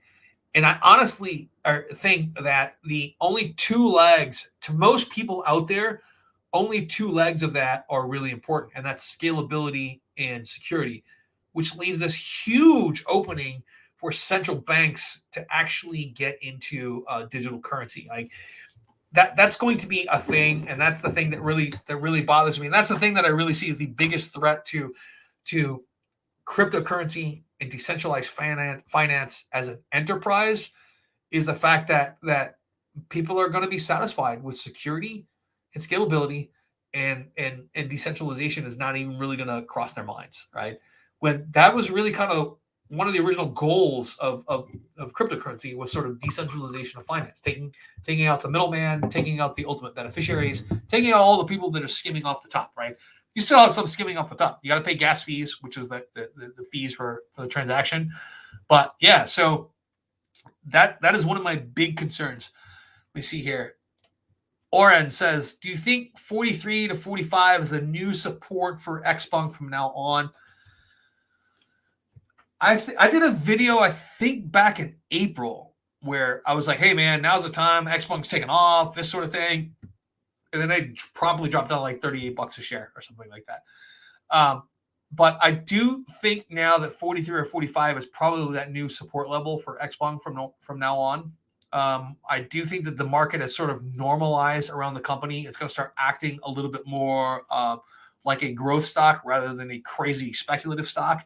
And I think that the proof is in the pudding, man. They're just executing really well. And they're just increasing their production capacity. No one has any problem with demand when it comes for electric vehicles. All this talk of people aren't going to buy an electric vehicle because they can't charge at this place or that place, or how many people have charging equipment in their houses in China, or they all live in apartments and flats. Well, none of that has turned out to be true, right? So all of that has turned out to be false. Demand is unlimited for these new electric vehicles. And there's a number of reasons why. Part of it is technology, part of it is novelty, part of it is it just costs you a third less to fuel it up. And at least in China, it costs you $12,000 to $15,000 less in licensing fees to put that car on the road. So those are giant incentives for you to wait 30 minutes to charge up your car. Giant incentives, right? Is if you're saving $12,000 to $13,000 off the bat, and you're only paying a third of the fueling costs that you would for electricity. I think those are giant incentives. So I think that a lot of our predictions and projections about China in general, about the EVs are just wrong, and that demand is unlimited. The original estimation that 50% of cars being sold in China would be electric vehicles by 2050 or something, I think it's way off. Now they're saying something like 2025, you could see up to 40% of Chinese vehicles being sold in China being electric. I think that could be amazing. Let me see here. Handyman IRD says, actually, what where is that picture taken in your avatar here? So I'm just curious. What do you think of the risk of the entire stock market crash, including companies like Tesla? Would you get out of the stock market and keep cash or stay away from such crash? No, I never do that. Number one, I have an emergency fund, so I can remain solvent while the market is irrational for quite some time, like a year and a half to 2 years, 3 years maybe. I don't know. And that's the thing, is I have multiple businesses as well. So number one, if you already have a cash position in the bank or whatever short-term safe investment investment vehicle that you have that represents somewhere between 6 and 9 months of living expenses, then you can probably make it through a stock crash without doing anything stupid. And when I say without doing anything stupid, most of that is by getting out. So, and I say this in almost every live stream that I do, that if you have never Googled best 10 days of the market, go Google the research called best 10 days of the market. Most large investment firms have done this research, right? Where they go back over a 20-year rolling period or a 30-year rolling period, and they look at the performance of their customers' accounts, and they determine that, and this is, I think it was Fidelity that originally did this research. They determined that in between 2005 and 1985, the market did 11.8%. When they looked at their client accounts did 3.6%. 3.6% versus what the market did, which means that they're really crappy financial advisors, right? Well, that's not necessarily true. They're giving good advice. It's just that human behavior was what influenced almost all of that decline. And they went back and they determined that you could get those accounts over that 20-year period down to that 3.6% return by simply missing the 10 best days of the market in a 20-year period. So you are out of the market for 10 days out of a 20-year period, meaning, and it's 10 best days. You were in the market for all the worst days and out of the market for the 10 best days. And they determined that you would go from 11.3% annualized return over a 20-year period down to 3.6%. So here's the problem, is that most of those best 10 days happen within 10 business days of the 10 worst days of the market. And they also did the opposite research too, meaning if you simply avoided the 10 worst days of the market over a 20-year period, how much more would your return be? And that looked pretty good too. But the real issue here was this, is that you can't tell when the 10 worst days of the market are coming. You can't tell when the 10 best days of the market are coming. And if you try to get out when the 10 worst days of the market are coming, you're probably going to miss one of those 10 best days of the market, which is going to affect your overall return for years and years and years.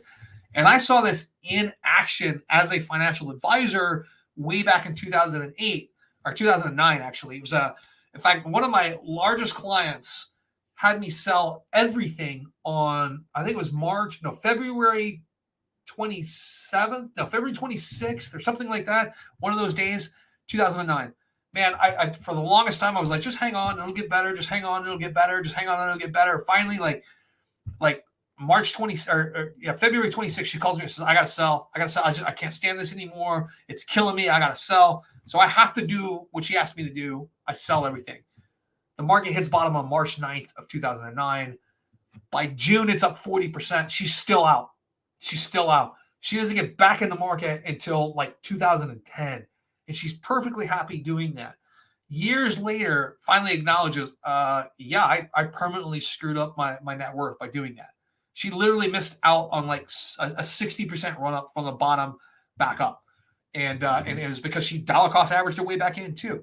And it was all because she let fear get the better of her by bailing out of the market. Because, yeah, maybe you could feel when really bad days are coming, but you don't know when really good days are coming. And that was, if you look at the volatility around 2020 from March 9th, or from like beginning of March in 2020 to like June, in that time period, we had both the greatest drops that the stock market has ever seen, as well as the greatest one-day returns the stock market has ever seen as well, right? And if you were out of the market for one of those and in the market for the other one, in which you had no idea which one was going to be which, it would have seriously affected you over time. So, like, my thing is I will probably do nothing but work harder to earn more money and buy more. So that's it. That's what I will do in the event of a market crash. And part of that is, like I said, is have a cash position to fall back on. If you don't have a cash position to fall back on, you should start planning for bad times before times are bad, right? So if you're spoiled, and you've had now since 2019 was the last year that we had 2018 was the last year we had a down year in the market, right? So it's been great. 2019 was great. 2020 was great. 2021 has been great so far. Now is the time you should be preparing for a rainy day anyway. Regardless of whether or not you think that bad times are coming, be prepared. If you don't have, and trust me, I look at what I have in a savings account and I'm like, man, that should be invested. That's just dead money. It's just sitting there. But then again, I've gotten fired from jobs and been unemployed. I've been through a couple of economic crises at this point. And I have a wife and kids to think about too. So having that emergency fund just prevents you from making a short decision based on short-term emotions that may have real negative long-term consequences for you. So yeah, if you don't have an emergency fund that represents something like at least 3 to 6 months of living expenses, you should get on that right away. I prefer 6 to 9 months of living expenses. 9 months or is how long some of the longer bear markets last. But I lived through and was an investor through one of the longer bear markets, which was 2000, 2001, 2002. The market was down 9, 11, 22%. Would you be able to stomach 3 years of losses? 3 years of losses in the stock market. A lot of people that are invested today are new investors. They're not going to stomach it. They're going to walk away. See here. So Ozai says this may be obvious, but curious on your take on how come leverage stocks are said to be bad long-term investments. For instance, TQQQ volatility is high, but over the last 2 years, it's awesome. Part of it is, and you have to watch I think I have this video that's still up, but there's a time decay factor that's created by a volatility in the fund that makes it impossible to make money over the long term, right? Meaning you can even look at the returns in the fund and they look pretty good. But remember, that's a mathematical calculation, that's a geometric return on there. That's not an actual like $10,000 investment. And what I would suggest that you do is look through periods of volatility for those funds, those inverse ETFs. Look at periods of volatility of the fund. You can simulate a $10,000 investment. And you'll see that even when the market's going up or the market's going in the direction that you want, that eventually if you leave it in there, money starts to get eaten away. Because when the market goes up, you lose more money than you make when the market goes down because of how the way leverage works, right? And I go through this long explanation in the video. I'll try to find that video again. I know I may have deleted it from the channel, but I know it's still around somewhere. And there's a number of other videos on there. What was it? There was a YouTuber last year that did a video. He's really famous now, Stock Mo. He did a video. It's like, get rich with inverse ETFs or leverage ETFs. Dude, if you keep your money in there, you will lose your rear end. He is absolutely wrong on that. And it's almost impossible to make money over time on that because of that leverage decay factor in there.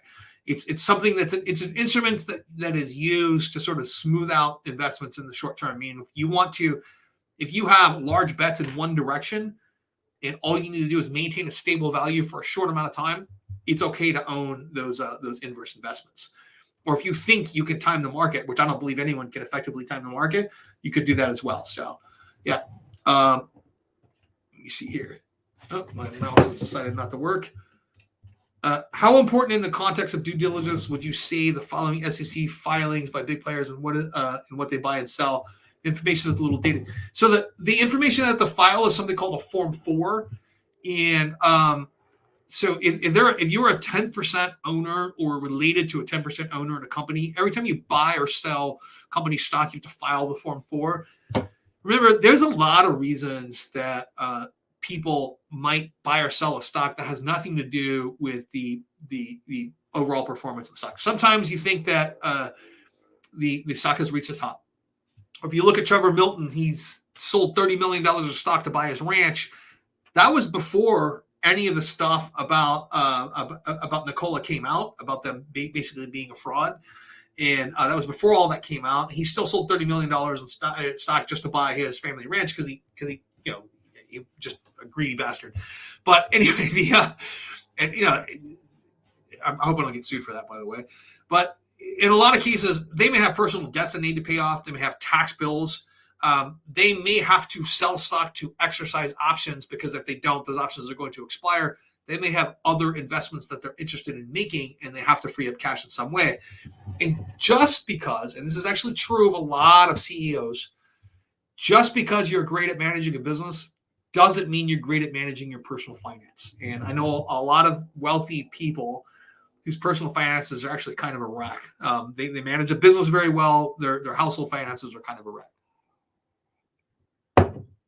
So let me see here. Anvar says, stickers are easy and cheap as a little thank you to Jason, Fighting Words of Fans for his insights, and maybe you can gather a little starting position in PF, Pilbara Minerals or Arena Minerals. Actually, that's true. You know what's funny is my Patreon dues, all of that has been going into my HSA, so my health savings account. So my Patreon is not huge or anything, but every single one of those dues this year it's going to pay for a couple of like premium news services, and then the rest is going to fund my HSA, my health savings account.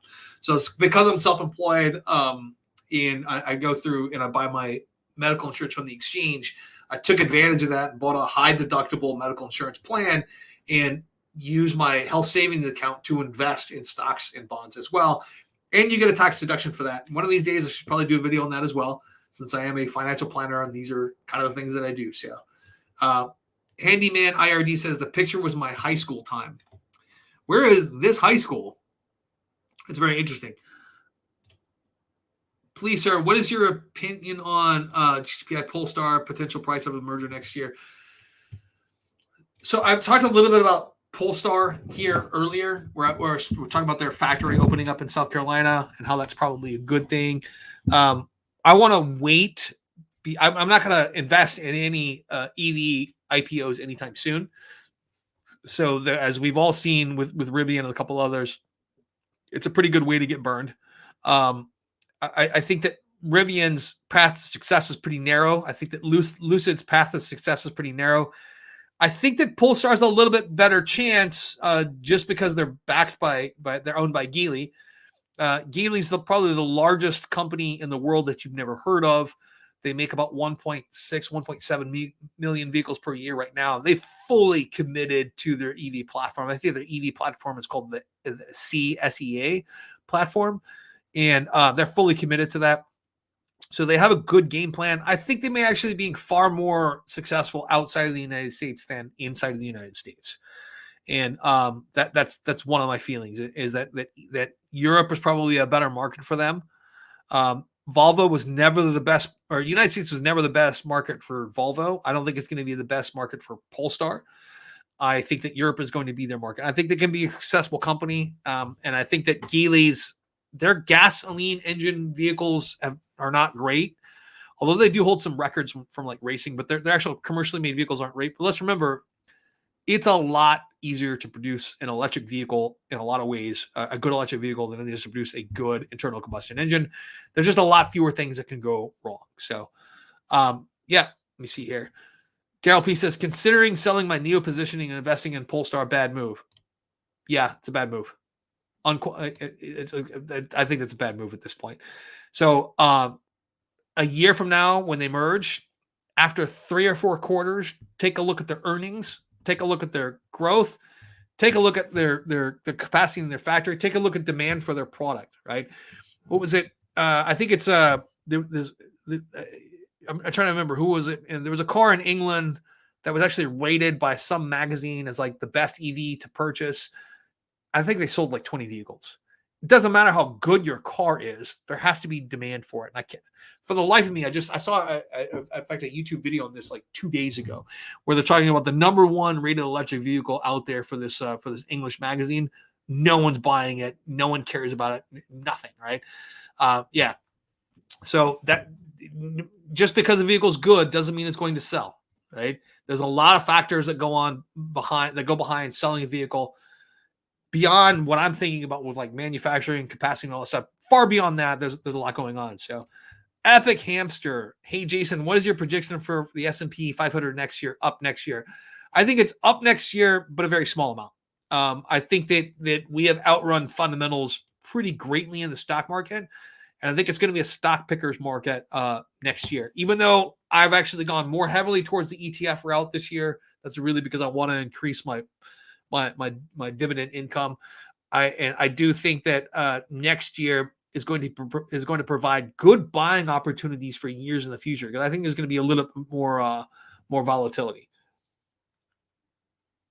All right, so Oren says, not a fan of stock mode due to tries like some financial father figure to build rapport, but it has clickbaity content.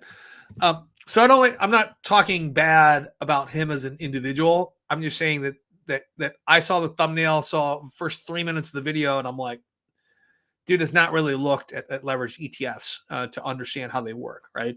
But I'm not saying anything about him. I don't know what his stockbroker experience is like. He says he's an old stockbroker. But if your experience is outdated, let me tell you, you're really freaking outdated. There's been so much innovation. So here's a nasty secret about being involved in the financial industry. Being involved in the financial industry is a lot like opening a restaurant. 90% of the people that go into the financial industry are going to fail in the first 5 years. 90%. So if you last longer than 5 years, you'll probably be successful, right? You'll probably be successful if you last longer than 5 years, because just like with many other things in life, it's not who's good, it's who's left. Because once you've been in the financial industry for 5 years and you barely manage to survive, then you start getting business from people who failed. Right. And that may be the case. I don't know what his financial experience was like, but most people who go into the financial industry in one way or another, they fail or they leave because they don't like it.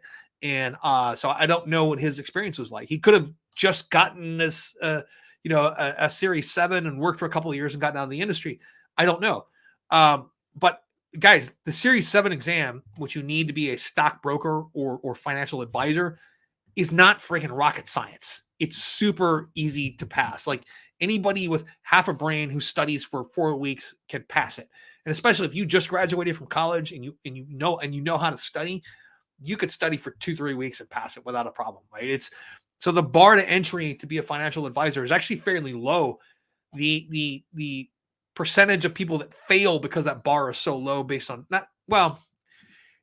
it's based on testing, based on getting clients, based on rapport you can develop with clients. Those are all the things that help you be successful, not just passing the test. But just passing the test is easy. It doesn't take a genius to do it, guys. Handyman IRD says that was Southwest China, Yunnan. Very simple and pure life back then. We didn't have much options of sports, just like basketball, soccer, and volleyball. All right, thank you. I did ask about where that high school is from. I was like, that's a pretty impressively sized high school. So what is your NVDA percentage? Percentage of my overall portfolio? It's probably less than 4% at this point. I would like for it to be more. Like I said, Nathan, I've made a couple of bad calls when it comes to Nvidia where I should have invested when it was way down. Like there was a point a couple of years ago where I had $100,000 in cash burning a hole in my pocket, and Nvidia was $135 a share. And this is before the split. Man, I should have bought it then. I really should have bought it then. Daryl P says, "What's your beer?" This is the October Hess beer. It's the Oktoberfest beer. I have to drink it. It's not October anymore, right? But Mike Hess is a local brewer that's actually pretty good. So when I'm on the channel, I want to try and drink mostly local San Diego beers. So when I lived in Europe, man, that's when I started drinking beer. And the beer selections there were just amazing. I had no idea there were so many beers until I lived in Europe. And I lived in Belgium, which is one of the, and partially in France, which is some of the greatest, at least Belgium was one of the greatest beer countries on the planet. When I came back to the United States, it was like a freaking beer desert. Like all we had was Coors Light, and like there were a couple, and I think Shiner Bock, because I lived in Texas. So there was like nothing to drink. But little by little, the United States has entered into a golden age of beer, where I will put our beer here in the United States up against any country on the planet. And I realize that every town in Europe is enormously proud of the local beer that they drink, and justifiably so. That's what they grew up with. That's what they love. But I'm telling you, we have entered the game in the U.S., and there are thousands of really good breweries here. A lot of them are going to fail too. But in San Diego, there's probably 100 different breweries. 100 different. I have not even had them all yet. We see. So Anvar Edge says, Daryl Pete, you should sell some Neo in the green and buy BYD or Xpeng for the long term and laugh about it later. Oh man, we didn't even talk about BYD today. That's another company that's just pure execution, right? A little bit of a stumble in terms of profitability in the last month. We'll see what happens next quarter. So Hiker Dave 420 says, do you think that NIO will hit production guidance numbers for this quarter, 23,500 or 25 to 25,500, I believe? I think that's lowered guidance already, and I think they're probably going to make that. And I think they'll probably easily make that, right? Yeah, so I think they'll easily make that number. Then companies aren't in the habit of creating guidance numbers that are possible to reach. Now, their internal goals, I guarantee you, are very different than these guidance numbers. They're probably telling their people, hey, we're going to give you a bonus if you hit 30,000, right? But they're not going to. They're going to hit somewhere between 23,500 and 25,500. So their procurement process for parts is quite a bit different than what's done in the United States. So they don't have like a just-in-time procurement process. They do procure things in advance. So I think that they lowered guidance based on what they knew they could already produce. So yeah, I think they'll actually hit that pretty handily. And Handyman IRD says German beer. Now the Belgian lagers are probably my number one go-to. But before the pandemic, I could not drink an IPA. I hated them. But during the pandemic, I grew to appreciate them. So let's just say I like beer. Much like our Brett Kavanaugh on our Supreme Court, I really like beer. So Tony P says, I love it when YouTubers drink beer while live streaming. It's good to drink beer with you. Oh, thank you so much. I'm glad I'm not the only one. Yeah. So thoughts on Palantir 2022 and beyond. So I bought some Leap contracts on Palantir, and the reason I did that is because I don't want to waste a ton of my buying power on something right now. And I bought Leaps are deep in the money calls, right?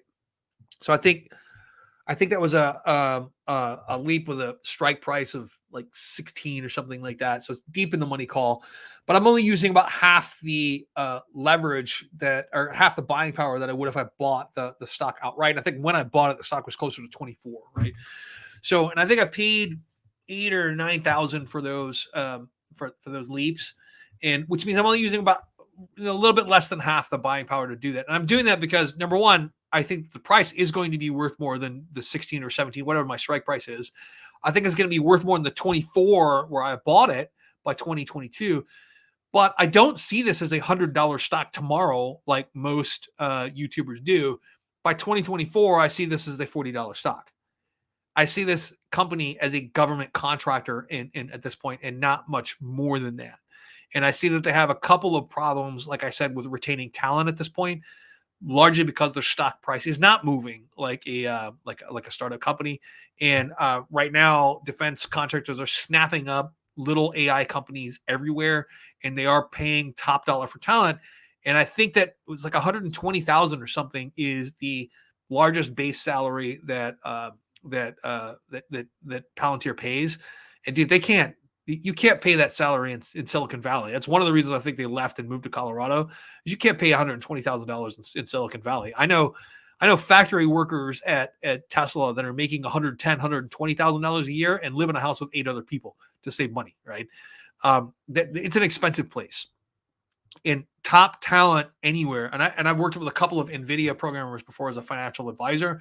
Top talent there makes 260, 280 a year plus stock options, right?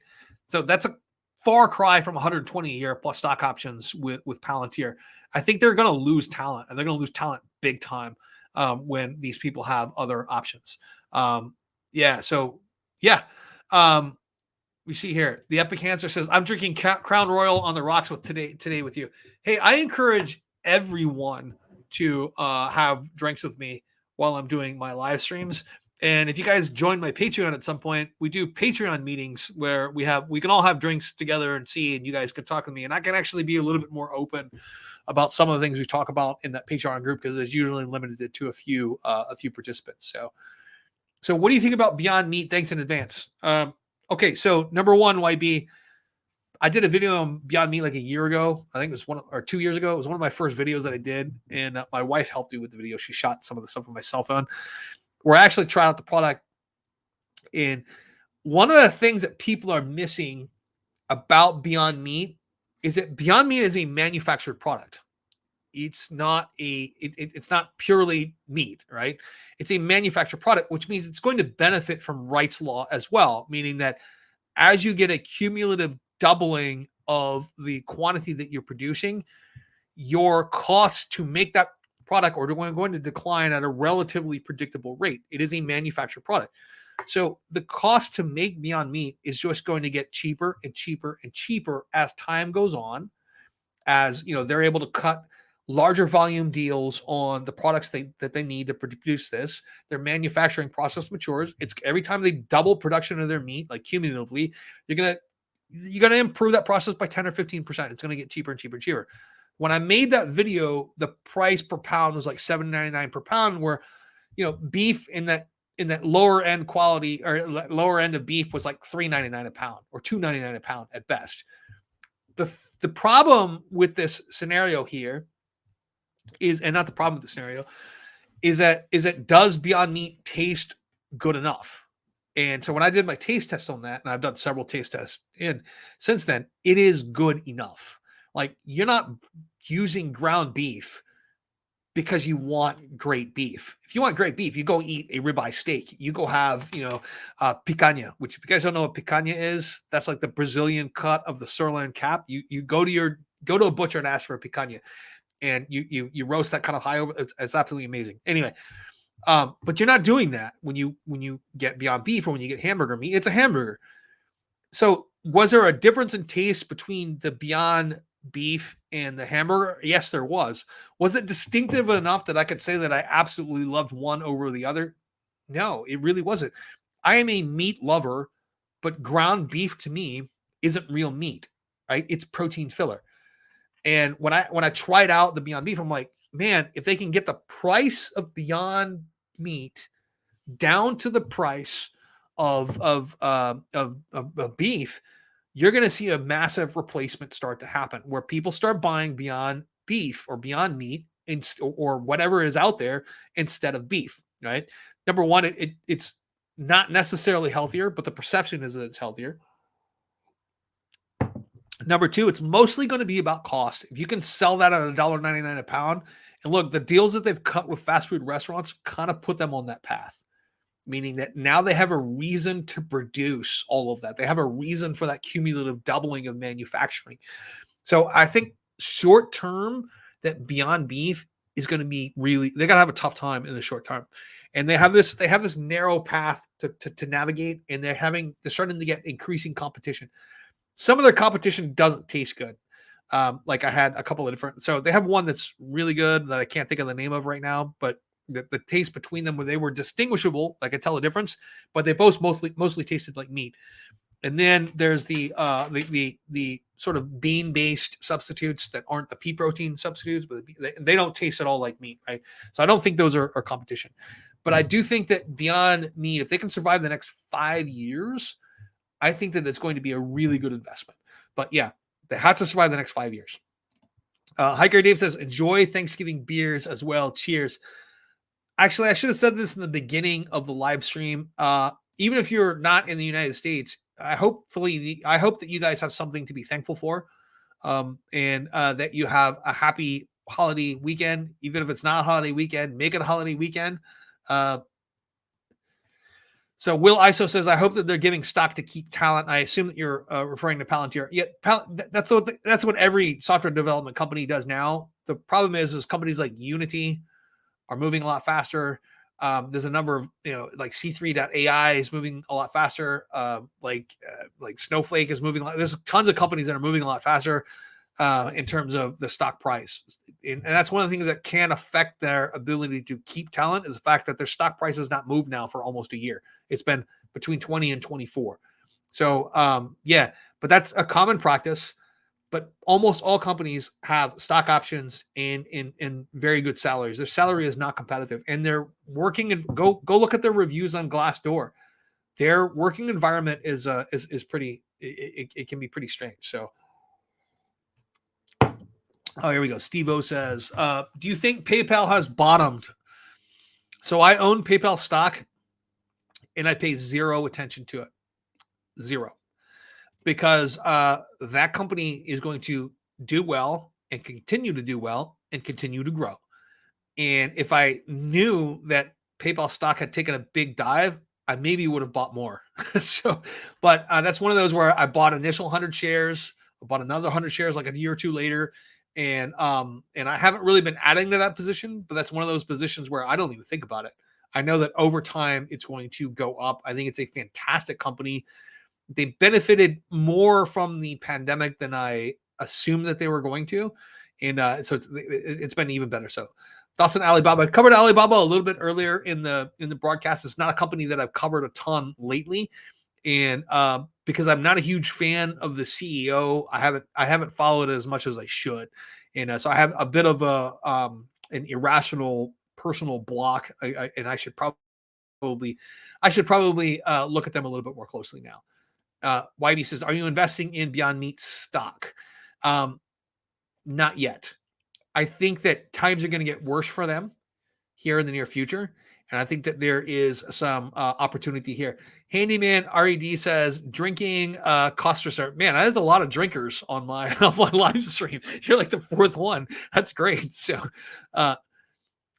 will Aqua Bounty's GM fish ever take off? You were actually, was it Fresh Aquariums asked me about this too? There's a couple people have asked me about Aqua Bounty, and man, so mariculture has been one of my interests since I first encountered the idea back the first time I went to college. I knew one of my roommates was this guy from Oaxaca, and great guy, and I thought everyone in Oaxaca looked like him. He was this 6 foot tall guy, like huge dude. Went down to where he lives in Oaxaca to see his shrimp farms down there, and everyone was like 4'11". I mean, it was the smallest people I've ever seen in my life. Right, great time though. I had the most wonderful time of my life traveling down there. But that got me interested in mariculture, kind of like lifelong. So I've kind of followed this forever.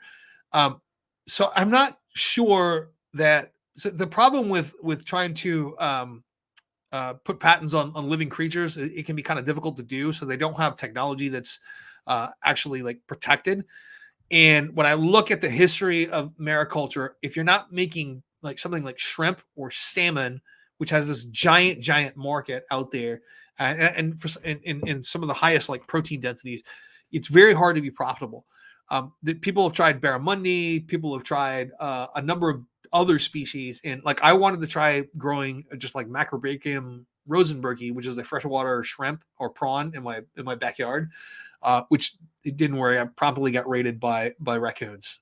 Don't even bother. If you got a raccoon problem, don't even bother. They can get into anything, like anything. If you're not willing to shoot them, then you're not gonna bother. But and then crawdads or crayfish or the other thing where I've looked at for aquaculture, that's a tough business. It's a very, very tough business to get into.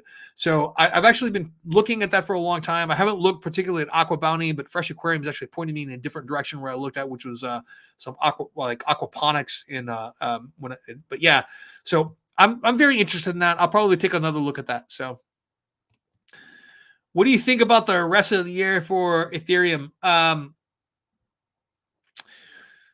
So I think we're going through a bit of a mini NFT winter where some of the novelty value and the desire for people to own a part of history is wearing off. But we're also seeing a transition or the idea that NFT and a lot of these NFTs, like I said, they're actually going to be processed and done on the Ethereum network, like using Ethereum tokens of some sort or Solana. They're going to be done on that network. I think that people are finally realizing that this is a way to create scarcity with digital items or one-use digital items. Like the point was made in my Patreon group that in the future you may sell like concert tickets as an NFT, and when the barcode is scanned on your phone when you're entering into the concert, the NFT gets burned. Right at that point, we're seeing that. And then of course the Ethereum network is going to benefit by charging gas fees for that transaction. So I think that people are waking up to the realization that NFTs are kind of a thing now. It's not a fad. It's not Dutch tulips. They're going to stick around forever. Now, do I think that people are going to be selling Bored Ape NFTs for $1 million 10 years from now? I don't necessarily think that. But I think that NFTs are going to be a part of everyone's lives here in the next couple of years. So, yeah. Baba or JD? I think the real question should be Baba or Baidu. And at this point, I actually favor Baidu. Baidu has made far greater investments in AI. And so like I said, my personal bias may be showing a little bit here. I'm a little bit more in favor of Baidu because of some of the research that I've done. And like I said, I have a personal dislike for Jack Ma. I don't know, like I said, I don't really know why, other than that movie he produced and started himself. But that's a childish reason to not like an entire company. So I will probably look into that more and try to be a little bit more objective. So what do you think about the space launch industry? Before it was SpaceX and Rocket Lab. Now Astra has also reached orbit. Do you think more competition will make this area more investable? So I'm having trouble at this point looking at any of these companies really being profitable on a long-term basis for a reason that doesn't involve government contracts, right? So that's my issue: is how much interest does the government have in space? We know what Elon Musk's goal is with SpaceX. It's not sending satellites into space. It's not going to the moon. He wants to send human beings to Mars. He wants to have eggs in more than one basket. And I kind of agree with him. I don't agree with entirely all of his reasoning. I don't think that terraforming Mars isn't. First of all, terraforming Mars would be freaking an incredible endeavor. And I had this argument with someone that I really respect who thinks that we shouldn't do it because like Mars is its own ecosystem and it's sacred by itself and we shouldn't do this. I don't agree with him either. I think that the challenge of terraforming a world is absolutely amazing. I think it's something we should do, and I think that I think we should do it. Never mind. I changed my mind. I agree with Elon Musk. We should be sending people and bacteria and all kinds of life there to colonize Mars. And we should do that before it's too late, before there's an accident on this world or something that wipes out life. Because it's something that's actually a concern of mine, not something that I think about every day, but the idea that life could be wiped, not just human life, but that all DNA could be wiped out here with something happening like an asteroid impact or something. Not all life would die. An asteroid impact might kill all human civilization, but I do think that we should have a backup plan, not necessarily to preserve human civilization as it is right now, but to preserve our story, to preserve our legacy. So this is something that I think about, but it doesn't make for good business, right? And that's a problem with Elon Musk's plan with SpaceX is I don't necessarily see the business plan like I do with taking us off of a carbon economy by using electric vehicles and to taking us off that carbon economy because there's a limited resource. I don't necessarily see that business plan with SpaceX, like that long-term business plan. So I'm still curious to see where that goes. Now I have invested in one business recently that is related to space, and that's Minaric.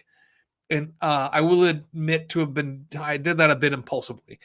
And when I heard that not Elon Musk, but that Peter Thiel and Kathy Wood were investing. I don't own any of the space ETF, but when I learned that they were interested in this company, I started researching the company. I got fascinated by the technology, especially with the amount of data that can be transmitted at one time. And so I bought some of the shares in Minaric, and that's kind of the only space-related company that I have right now. LVM says, thanks for the insight. Awesome. Anvar H says, BYD is a monster. If people don't have some of their portfolios, they will stink of regret in 3 years. Just took over LG Chem as the world's second largest lithium. Are they the second largest now? So when I did my original research on BYD, they were the fourth largest battery maker, and it looked like Tesla was overtaking them. So, and they outsold NIO and Xpeng. So they didn't just outsell NIO and Xpeng; they outsold NIO, Xpeng, and Li Auto combined. Right, so they sold more pure electric vehicles than anything. So, Steven says, I just joined your Patreon. Awesome. Be sure to go to the Discord channel, or the Discord channels there, and you'll see it's an intellectual environment there. We don't tolerate like name calling or anything like that, and it's really about rational discussion of ideas. So, yeah, I look forward to seeing you there. Look forward to meeting you there. Whitey says, any opinion on Hire or Bark? I don't know what you're talking about. Sorry. All right, guys, we have been on for like over 2 hours now. If you guys have questions, ask now, because I just heard my downstairs alarm go off, which means that my wife and kids have come back, and I'm 3 beers in, which means my wife will come up here pretty soon and say, please stop drinking and being on your live stream. So questions here. All right, guys. So if we don't have any more questions, I'm going to call it a good night. And I want to thank you guys I want to thank you guys for joining my Patreon. I thank you guys for supporting my channel, especially because I haven't posted a video in 12 days. Been busy, been a little bit depressed, feeling a little bit better now. So thank you for showing up. And I really appreciate you guys. And thank you so much. Everyone have a nice Thanksgiving. Even if you don't celebrate Thanksgiving, have a great weekend. And I'll see you guys next time.